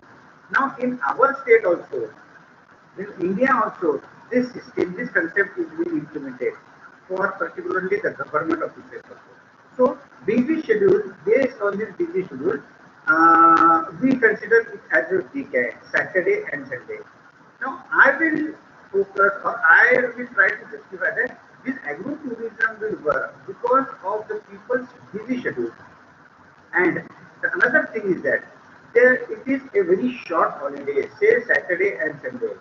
Not only Saturday and Sunday, usually it starts from Saturday morning, Saturday they have the halt, and Sunday afternoon they start back to their home by the. So this is the area where you can find customers in the jurisdiction of 100, 150 or max 200 kilometers. So this is one of the reasons. The other reason is in search of peace. As I have told you earlier that our life has become very rigid, tremendous, work pressure, office pressure, transport pressure, everything pressure. So for this, we need some rest for body as well as mind. So this agrotourism will provide such type of facility. Coming on third point, that is purchasing power parity. When people are working and having a good salary, good income, majority we see that in metro area, husband and wife both are working. So the earning as far as money is concerned is good. And busy schedule is also there. So they are having money with them and they are ready to spend this money for having leisure beyond the area in the area which they are having reach. So purchasing power indicates here that people are having money and this is to be in cash, or this agro-tourism is in cash in this. The other point is awareness in children. See, as far as the metro cities are concerned, the Western countries are concerned, children are not aware about how the fruits come, how the food grains is coming. They consume it, but they don't know the roots of it. So, awareness of the children is also important. They will come to know that how exactly the fruits which they are purchasing from the market, how they are grown, how wheat is grown, how rice is grown. So this is an awareness towards the student, towards the children. And this has to be inculcated in their minds that agriculture is a sector on which the country, not only the country, the world rests. Because for another thing, we can subscribe something, but as far as food is concerned, there is no alternative. There is no any chance. We have to opt for this. And awareing these children is again an important part in this area. So it is important. It is said, or it will be joked that our generation has seen some rivers flowing, but the coming generation, those who are children now, say 3 years, 4 years, 5 years, we will have to show them river either in movies or on sketch, because scarcity of water is there and these things are going on. The next thing is social pressure. See, the society in which we are living, we are having a various social pressures on us. Social pressures from the society, from offices, and the likewise. So, to release the social pressure, we will opt for this tourism, particularly agro-tourism. The another social pressure is that as the families are becoming nuclear day by day, tourism industry will be at a peak because leisure is there, pleasure is there, purchasing power parity is there, and therefore this will work. And weekends are being popular in our country prior to this COVID and after COVID also. From last 15 days, 20 days, you might have seen, read in newspaper, seen in TV that the areas, the tourist places adjacent to the cities are becoming full. The reason is because nuclear family concept is penetrating in our society. So, in vacations, you might be remembering those who are in between 40 to 50 years of age. You might be remembering that if vacations are there, we used to go to our uncle's place, grandfather's place, or our grandmother's place. Likewise, now this concept is reducing because of the families are becoming huge. And if they have become equal, where to go for vacations? So tourism is becoming popular, and big tourism, people are going abroad, people are visiting big places. But my point here is that as far as the scenario of today is concerned, nobody will think of flying from one place to another with a long distance, particularly within the country and outside the country. And this is the scope for agro-tourism right now to engage more and more customers, more and more tourists can be attracted by this. And the another point is recreation activity. Means in the coming slide, I will show you that how recreation activities are done in this tourism area and what are the benefits of this, rather what enjoyment we get. This is what about the individuals as a tourist. Now, if we think beyond a tourist, as a business, as a profession, then what are how it will work? So the point is employment to people. Now, when we start this industry as an industry, it has generated employment to people. People are being employed here because it is a service sector. So here requires a lot of employment is being generated by this. Money with less hard work. In compared to agricultural production or procurement of agriculture, seeds, watering, working hard. So it is a complete activity of say Rabi and Kharif like 4 to 5 months, and you have to work hard. In comparison to that hard work, this agro-tourism requires less hard work with more money. It indicates that here hard work is giving hospitality. So it is not a hard work. Agriculture directly is hard work. It is based on agriculture, but as it is an industry, it will be in a less work and will have more money. More money in the sense, if you go for agro-tourism, they are having various plans with them. A full day plan, a stay plan, or likewise plan. So if you take a full day and a halt stay plan, it costs approximately 2,000 rupees per person. Since in this 2,000 rupees, usually couples, if you calculate 2,000, 2,000, 4,000 is for a couple, the entry is given at 3 o'clock or 2 o'clock. Then a tea is served, you will have to take rest. Then the evening, take a ride in the park, ride dinner with campfire, early morning some side scenes, tea, breakfast, everything is over. So in this, you are supposed to only give hospitality and the returns are more.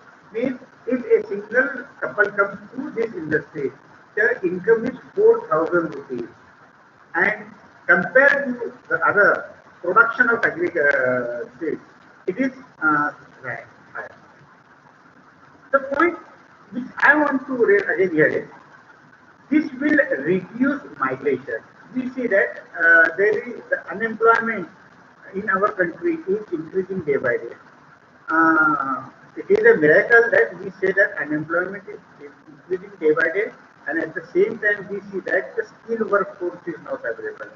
So this is a very big gap between production, demand and supply. At one side there is a tremendous demand, so people are rushing towards the city in search of jobs. But you have to create, as a businessman, you have to think beyond that. And you can generate, you can create employment in your village also, which will reduce migration. And if it reduces the migration, automatically the load which is going towards the city will reduce. And if this reduces, so it will help in boosting the agro-tourism. It will reduce the migration, means people will get employment in his own farm. A good pattern of this is being developed in, I don't know how from where all the participants are, but in Maharashtra, Baramati is a place where this concept has mushroom like anything. Tavule is a person who is a brain man behind this. He has formed a cooperative organization of the farmers and have started this business. And till date, there are 470 farmers who are in this business. 470 farmers multiplied by their family members. So that's a big number is in this industry working. So it can reduce the migration from urban area. Will have a peace point. Means rural area, people will stop in rural area, therefore urban migration will be reduced. Rural craft and artisan have a good scope. We see that in villages, people are having very good craft items and skills. This can be explored, and by this they can earn money. Here are some slides of how exactly the agro-tourism. If you see the slide, this is a cottage. This is a cottage which is been designed for urban people in a rural way. See, this is the inside. It is prepared by wood, but the luxury is given as it is required by the urban people according to their lifestyle. Urban people come here for a relaxation, but if they are kept on directly on the farm bed under the tree, it will be very difficult, and this industry will not run, or rather next time people will think of coming to this industry.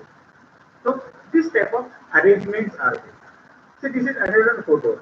As I was talking of the rural artisan, you see at this point, see it is a Varli painting done on this. So it has earned money. This person has earned money by doing this. It looks also nice and is interested for this. This is one activity, as we were talking about recreation activities. That's what is to be done. Sitting in bullock carts is a magic, is a game, is a change for people of urban. So they enjoy such type of activities. See, the family is enjoying with their kids at a house near a dam.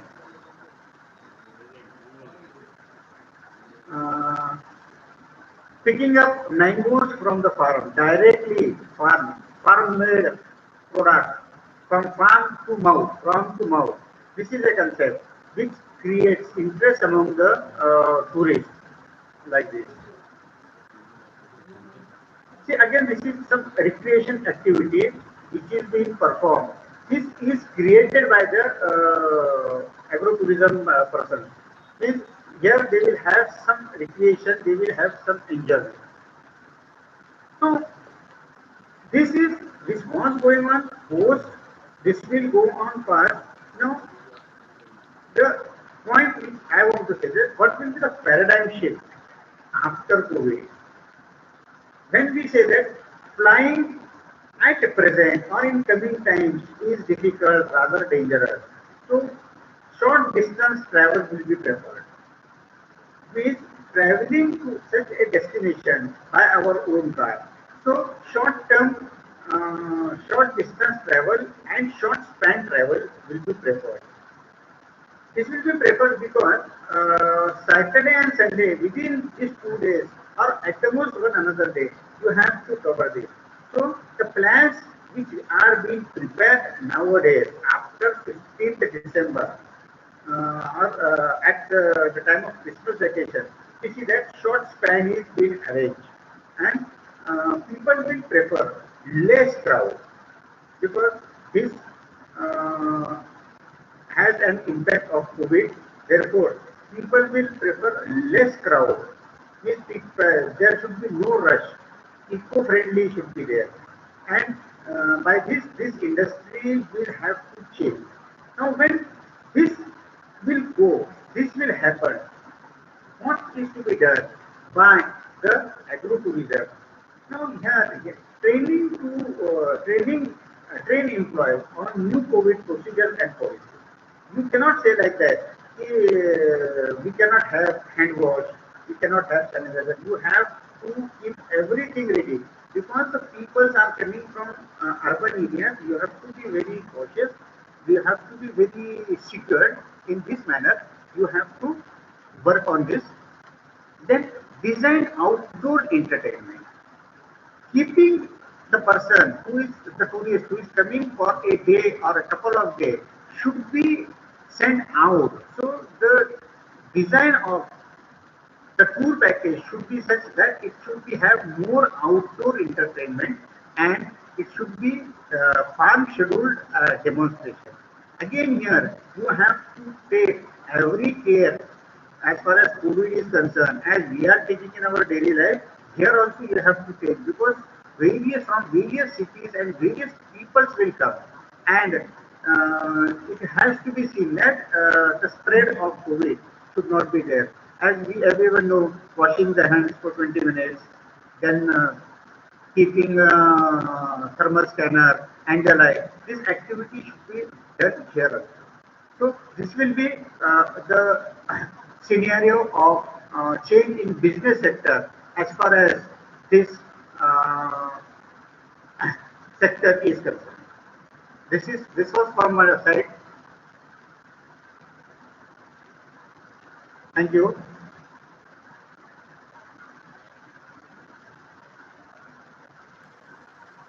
Hello. Yeah, thank you very much, sir. Thank you very much, sir, for your very informative and as well as interactive talk and sparing your precious time for your busy schedule and enlightening us in the new prospects of agri-tourism and pre and post-COVID. Thank you very much, sir. Thank you. Thank you. Now, I would like to introduce our fourth guest for the technical session, fourth resource person, Mr. Mohammad Fadil Sharif. If anybody have any query, can ask your questions. Is there any queries?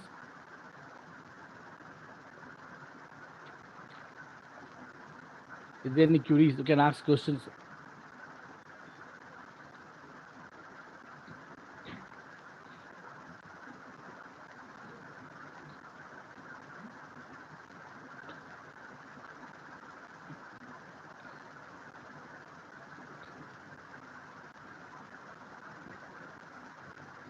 So one question is regarding agri-tourism. Yes. Is there any agency or any training centers to promote this agri-tourism? Yes, I've told you that there is one organization in Baramati, run by Mr. Taure. Okay, this sir.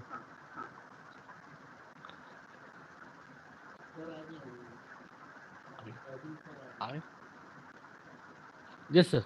Yes, sir. Thanks a lot, sir. Thanks a lot for your information, sir. So we proceed further towards the. Yes, sir. Yes, sir. We will proceed further with the next resource person, Mohammed Fazil Mohammed Qudratullah Sharif. Fazil has completed his MCOM, MBA in marketing. He is a double postgraduate in management as well as commerce, currently pursuing PhD. He has also cleared his NET in management and SET in commerce. At present, he is a full-time faculty at Pune College of Arts, Science and Commerce. He has been serving at Abeda Imanda College of Commerce. He had been serving at Abeda Imanda Senior College Pune as an assistant professor and coordinator. To his credit, he has authored 6 textbooks for various courses like BBA, BCom, and BBM. So, has the research experience, and among his research experience, he has published 8 national and 11 international research papers in renowned journals. He had also presented in several seminars and international as well as national level. He has presented research papers.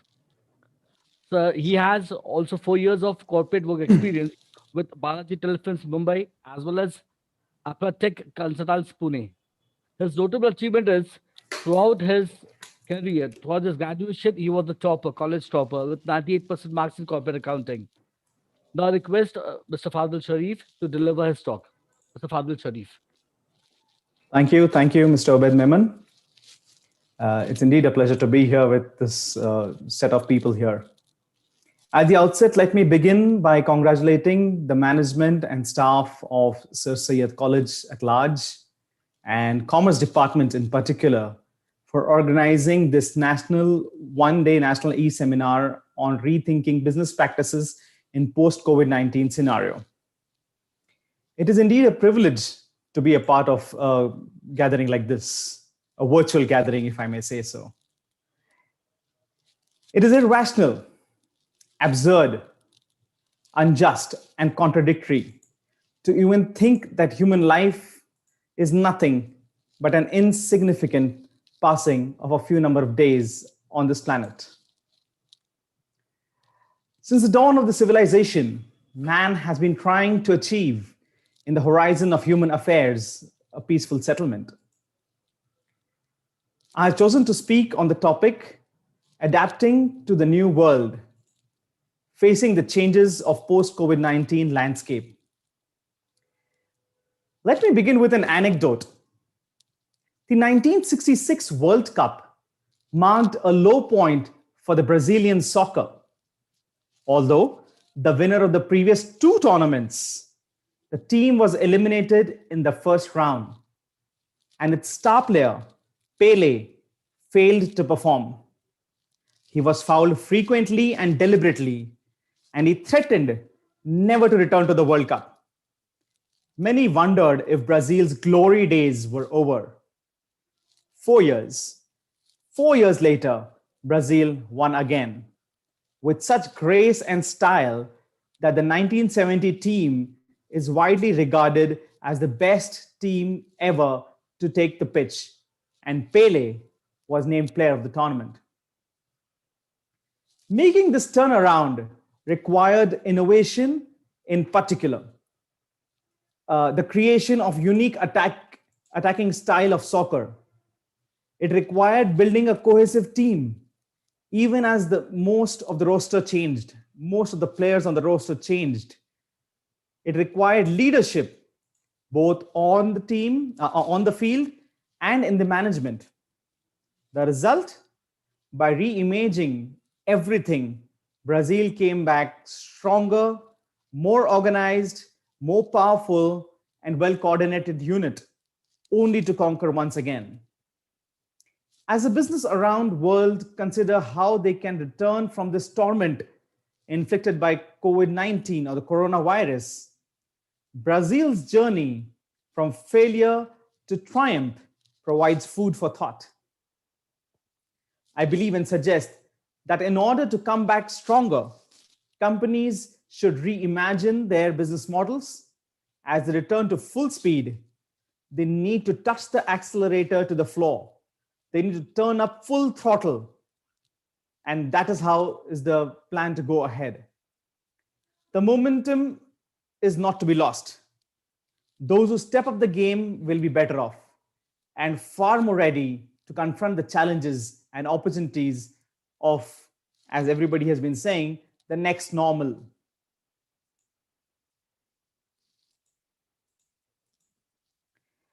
So I have a few points which I've put forth, and I will be speaking on those.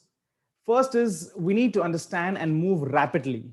As an organization, you need to recover revenue at the maximum speed possible. For that, what matters is speed. It will not be enough for companies to recover revenues gradually as a crisis subsides. If you're waiting for the crisis to subside and then plan to come up and recover your revenues, it will not work.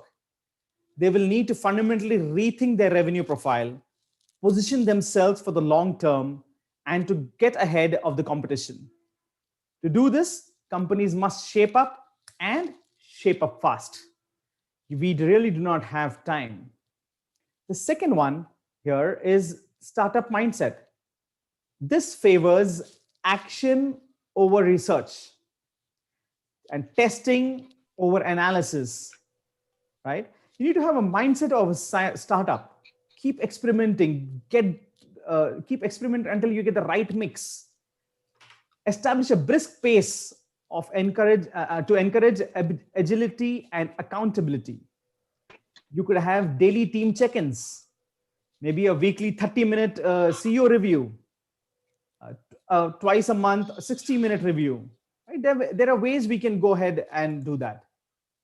You need to be on your toes, basically. The next point is human to the core. Companies will need to rethink their operational model based on how their people work best. 60% of businesses surveyed by McKinsey in early April said that the new remote sales models were proving to be equally effective like the traditional channels, right? So that's really wonderful. I'm sorry. Yeah. Moving on, we have acceleration of digital tech and analytics.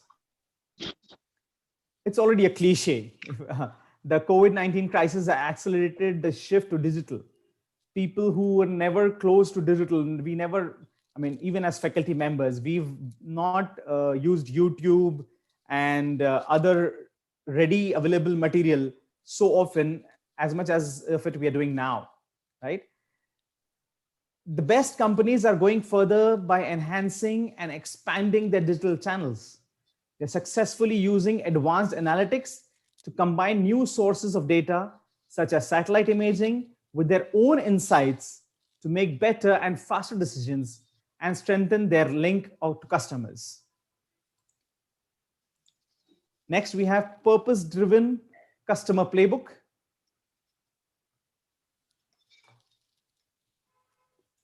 Companies need to understand what customers will value post-COVID-19 and develop new use cases and tailored experiences based on those insights. Rapid revenue response isn't just a way to survive the crisis, it's the next normal for how companies will have to operate. They don't have a way out of this. Identifying and prioritizing revenue opportunities. What's important is to identify the primary sources of revenue.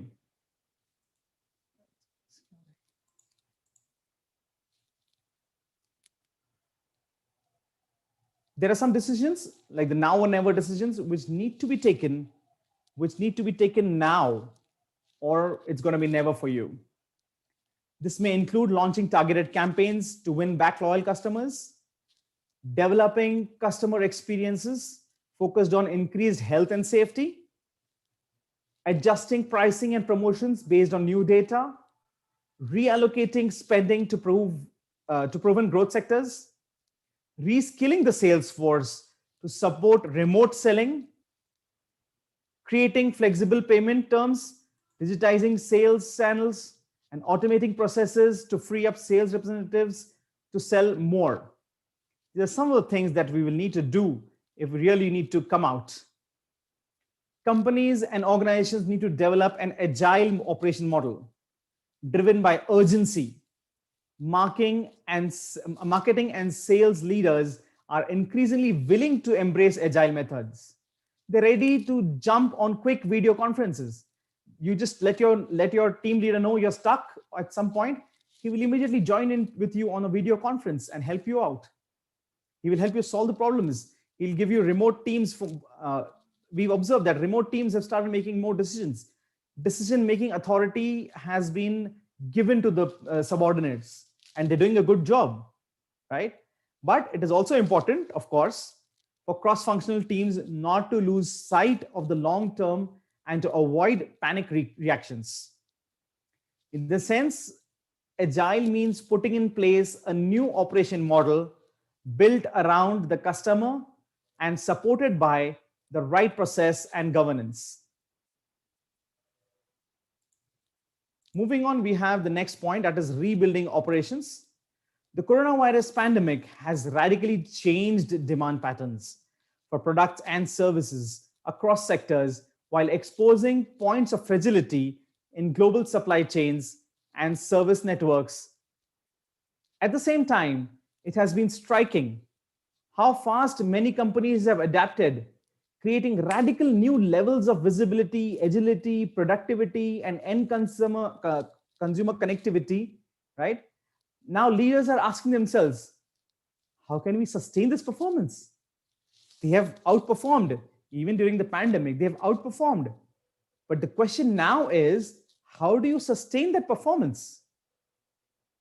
As operation leaders seek to reinvent the way they work and thus position themselves for the next normal, 5 themes emerge. Building operation resilience. Successful companies will redesign their operations and supply chain to protect against a wider and more acute range of potential shocks. In addition, they will act quickly to rebalance their global assets based on the supplier mix. The once prevalent global sourcing model in product-driven value chains has steadily declined as new technologies and consumer demand patterns encourage regionalization of supply chain, right? Our Prime Minister Narendra Modi is speaking about Atmanirbhar Bharat, right? So that's what we're talking about here. The global chain, the global value chain, all that is now gone. Everything's getting regionalized. We are all getting local, right? From global to local. There was a point where you're moving from local to global, and it was termed as glocal. Now we're going back to local. This reinvention and regionalization of global value chain is also likely to accelerate adoption of other levels to strengthen operational resilience, including increased use of external suppliers to supplement internal operations, greater workforce cross-training, and dual and even triple sourcing. Next, we have accelerating end-to-end value chain digitization. Creating this new level of operations resilience could be expensive in both time and resources. It can be expensive in both the ways. The good news, however, is that leading innovators have demonstrated how Industry 4.0, the fourth industrial revolution suite of digital and analytics tools and approaches, can significantly reduce the cost of flexibility. Earlier, when there was a meeting of, say, there's a head of Bombay office, say regional head of Western India. If there's a meeting of all 4 regional heads, Western, Southern, Eastern, Northern, say it was called in Delhi. So these 3 would need to travel to Delhi. One obviously stationed there. But these 3 would need to travel to Delhi, stay at a hotel, expenses, all these have been suddenly reduced, vanished. All these expenses are no more there, right? You just, like we are currently doing a virtual Zoom call. We have people from so many places right now online. I'm basically from Pune, but currently I'm in Hyderabad. And that has not changed my schedule. I'm still online. I'm still virtually with all of you, right? Moving on, we have the next point, that is rapidly increasing capital and operating expense transparency. To survive and thrive amid the economic fallout, companies can build their next normal operations around a revamped approach to spending. A full suite of technology-enabled methodologies is accelerating cost transparency, compressing months of efforts into weeks or days. That's how it's changing. The example that I just gave you about regional managers traveling. So let's say the meeting is going to be of a day, but they will need to invest a lot of time from here, fly to Delhi, stay there for a day, meeting, then maybe another day, and then walk. So 3-4 days are lost for a 2-hour meeting. Now, that 2-hour meeting can happen in exactly 2 hours, thanks to technology. Next, we have embracing the future of work. The future of work defined by the use of more automation and technology was always coming. COVID-19 has hastened the pace. Employees across all functions, for example, have learned how to complete tasks remotely.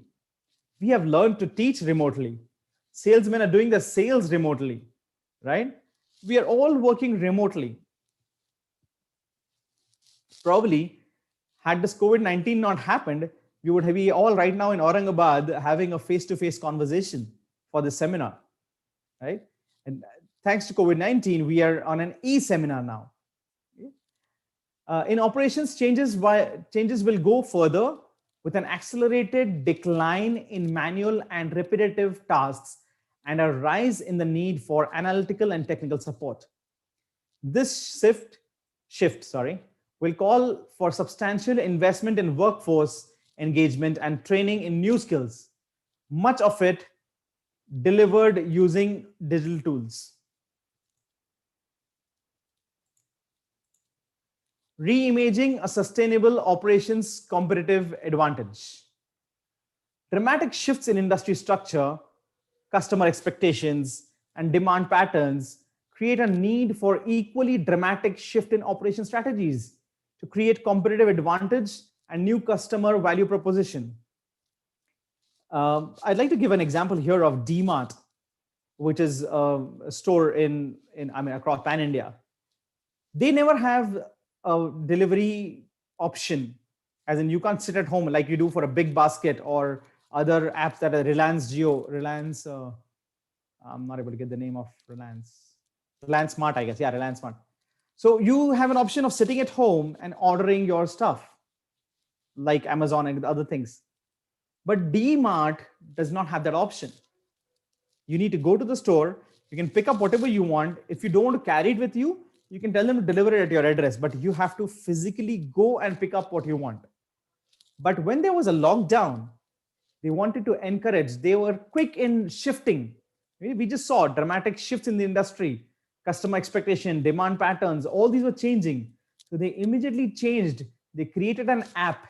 They started with an option of home delivery, like any other big basket or any other thing where you can just click and select your products and get them delivered to your place. But obviously, since it was new for them, they had a lot of teething problems because I faced them myself twice. It took 7 days after I placed the order to come to me, and that order was not complete. As in, I ordered 25, 30 things. So maybe 15, 20 things actually reached my house. So teething problems, but at least they tried. And the moment that lockdown was off, stopped, they suspended their app. No more online ordering. Okay.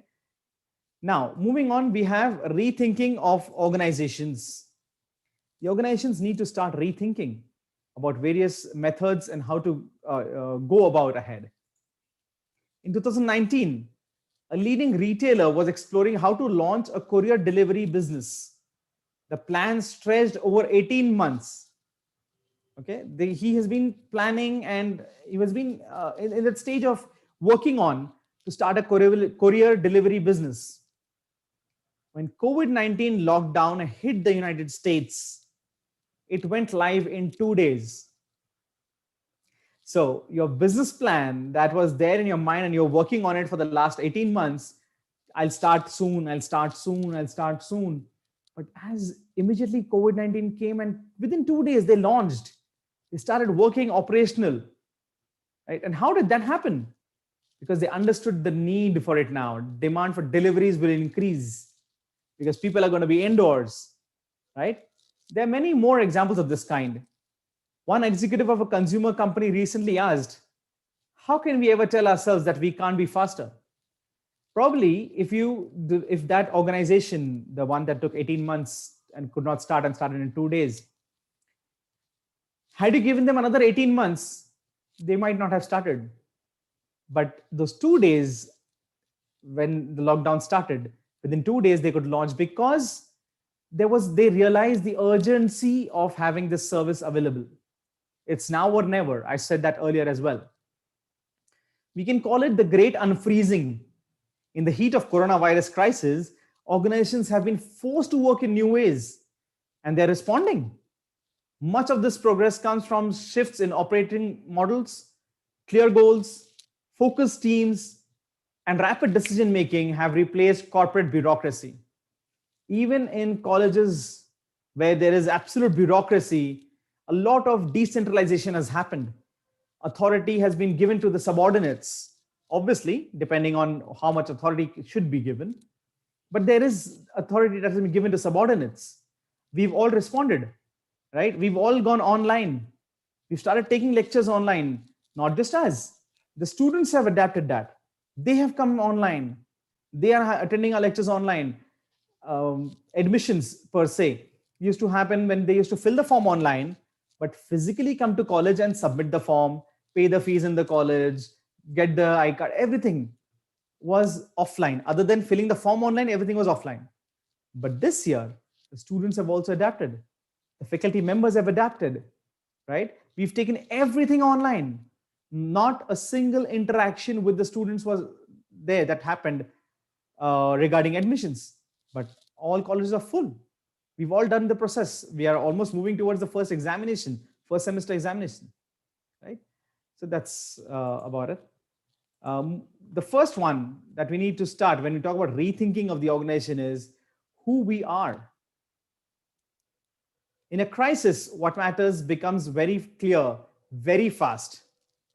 In a crisis, what matters becomes very clear, very fast. हमारे लिए क्या important है? What is it that matters to us becomes very clear, very fast. Strategies, roles, personal ownership, external orientation, and leadership that is both supportive and demanding, all can be seen much more clearly now. The social contract between the employee and the employer is changing fundamentally. It will matter whether you actually acted to put the safety of employees and commitments first, or just said you cared. You know, colleges, like I will speak about my college. My college was completely shut. Obviously, there was a strict lockdown until May. But even post-May, when unlock started, my college was shut. They valued their employees. They made sure that they are safe, right? So it really matters whether you actually acted on to put the safety of employees and communities first, or you just said, oh yeah, we care for you, but you need to come to college and work. That is not how it works. One noticeable characteristic of companies that have adapted well is that they have a strong sense of identity. Leaders and employees have a shared sense of purpose and a common performance culture. They know what the company stands for beyond shareholder value and how to get things done right. Okay. Moving on to the second one is how we work. Many leaders are reflecting on how small, nimble teams built in a hurry to deal with the COVID-19 emergency made important decisions faster and better, right? We've all realized this. Small teams were made, okay, fine, you handle this, but that team actually did a wonderful job. They took important decisions, they took better decisions, and they were quick decisions, right? What companies have learned cannot be unlearned, namely that a flatter organization that delegates decision-making down to a dynamic network of team is more effective, right? They are rewiring the circuits to making decisions faster. They're rewiring the circuits to make decisions faster. And with much less data and certainty, than before. In a world where fast beats slow, companies that can institutionalize these forms of speedy and effective decentralization will jump far ahead in the competition. The next part is how to grow, right? Coming out of the crisis, organizations must answer important question about growth and scalability. Three factors will matter most: the ability to embed data and analytics in decision making, the creation of learning platforms that support both individual and institutional experiments, excuse me, and the cultivation of an organizational culture that fosters value chain creation with other partners. Moving on, accelerate digital adoption to enable reimagination. Over the past few decades, we have seen that there has been a transformation in the way we interact with loved ones, the way we do our travel, the way we get medical care, spend leisure time, conduct many of the routine transactions of life. All these have changed.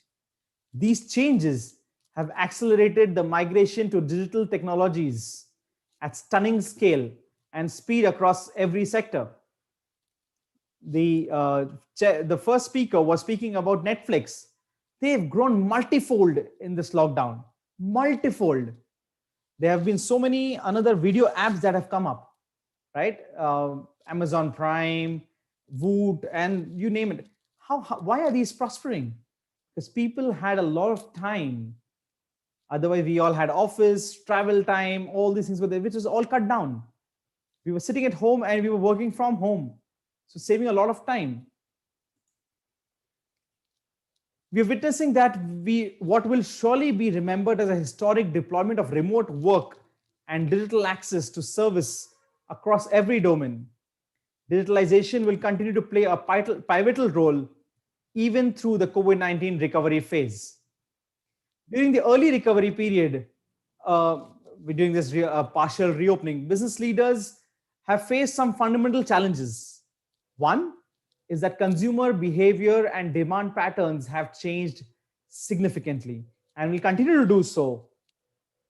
Another is that how the economy lurches back to life will differ from country to country and even city to city. For example, consumers may feel comfortable going to a restaurant before they will consider getting on a plane or going for a sporting event. Early signals of increased consumer demand will likely come suddenly and in clusters. Analyzing these demand signals in real time and adapting quickly to bring supply chain and service back will be essential for consumer companies to successfully navigate and recover.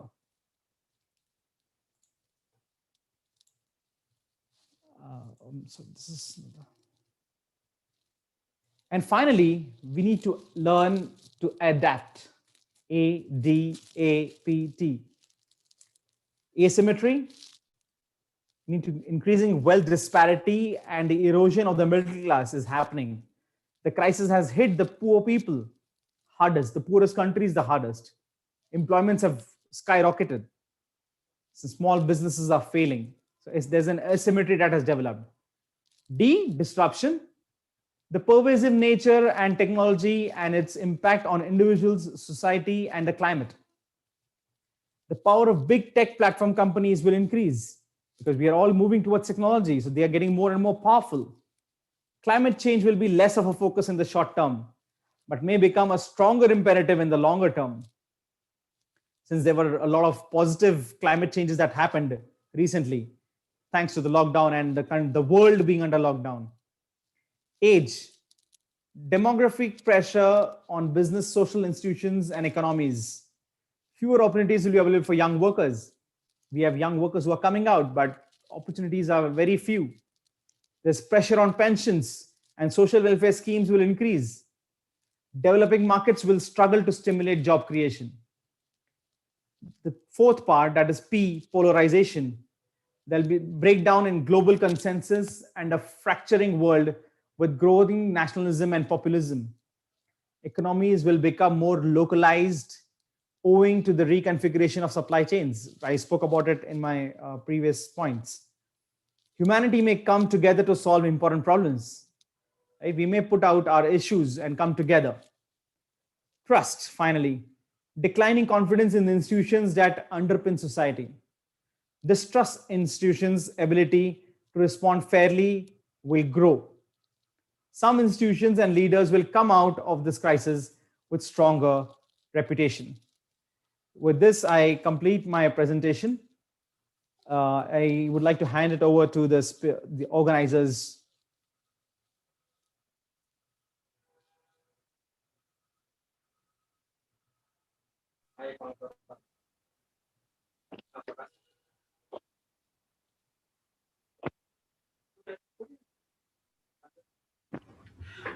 Thank you very much, sir, for your wonderful lecture.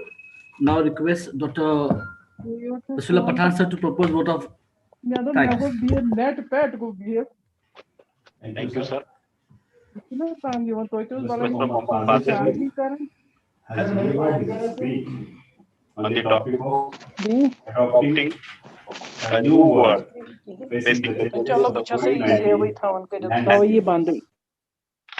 His lecture was very क्या fruitful. पता छ battery car गस खत्म तो क्या गछ one छस ब थावन वही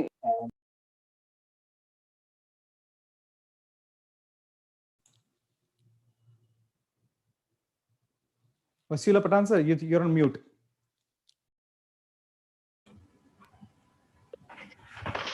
Mr. Mohammed Fazil has delivered his speech on the topic of adopting to a new world facing the challenges of COVID-19 landscape. During his whole speech, we observed that his total lecture was very fruitful, with a full of knowledge. During his lecture, he pointed out some keys of success for business purposes. With very soft skills, he has delivered his lectures. Mr. Fazil Sharif joined to our seminar. He delivered his talk and he conquered to the audience. On behalf of Sir Syed College, Department of Commerce and Management and Organizing Committee, I express my great sense of gratitude from my bottom of heart to Mr. Fazil Sharif for sparing Thank you, sir. valuable time and being with us. Thank you, sir. Welcome, sir. Pleasure is all mine.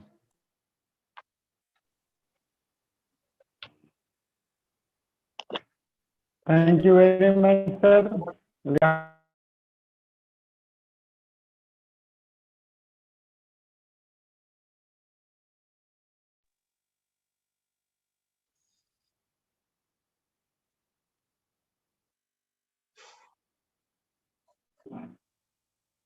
Thank you very much, sir. We have been listening to eminent speakers deliberating in the areas of business practices since morning. All these valuable insights gave us a new perspective that one should adopt while discussing these issues. Ladies and gentlemen, we have Honorable Dr. Shamama Parveen, Chairperson, Rehbar Educational, Cultural and Welfare Society, Aurangabad, as the chief guest for the valedictory session. The COVID-19 pandemic has changed everyday life almost overnight.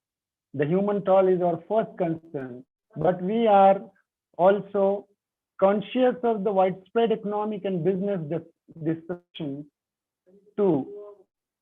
Business as usual is not possible for the foreseeable future, facing us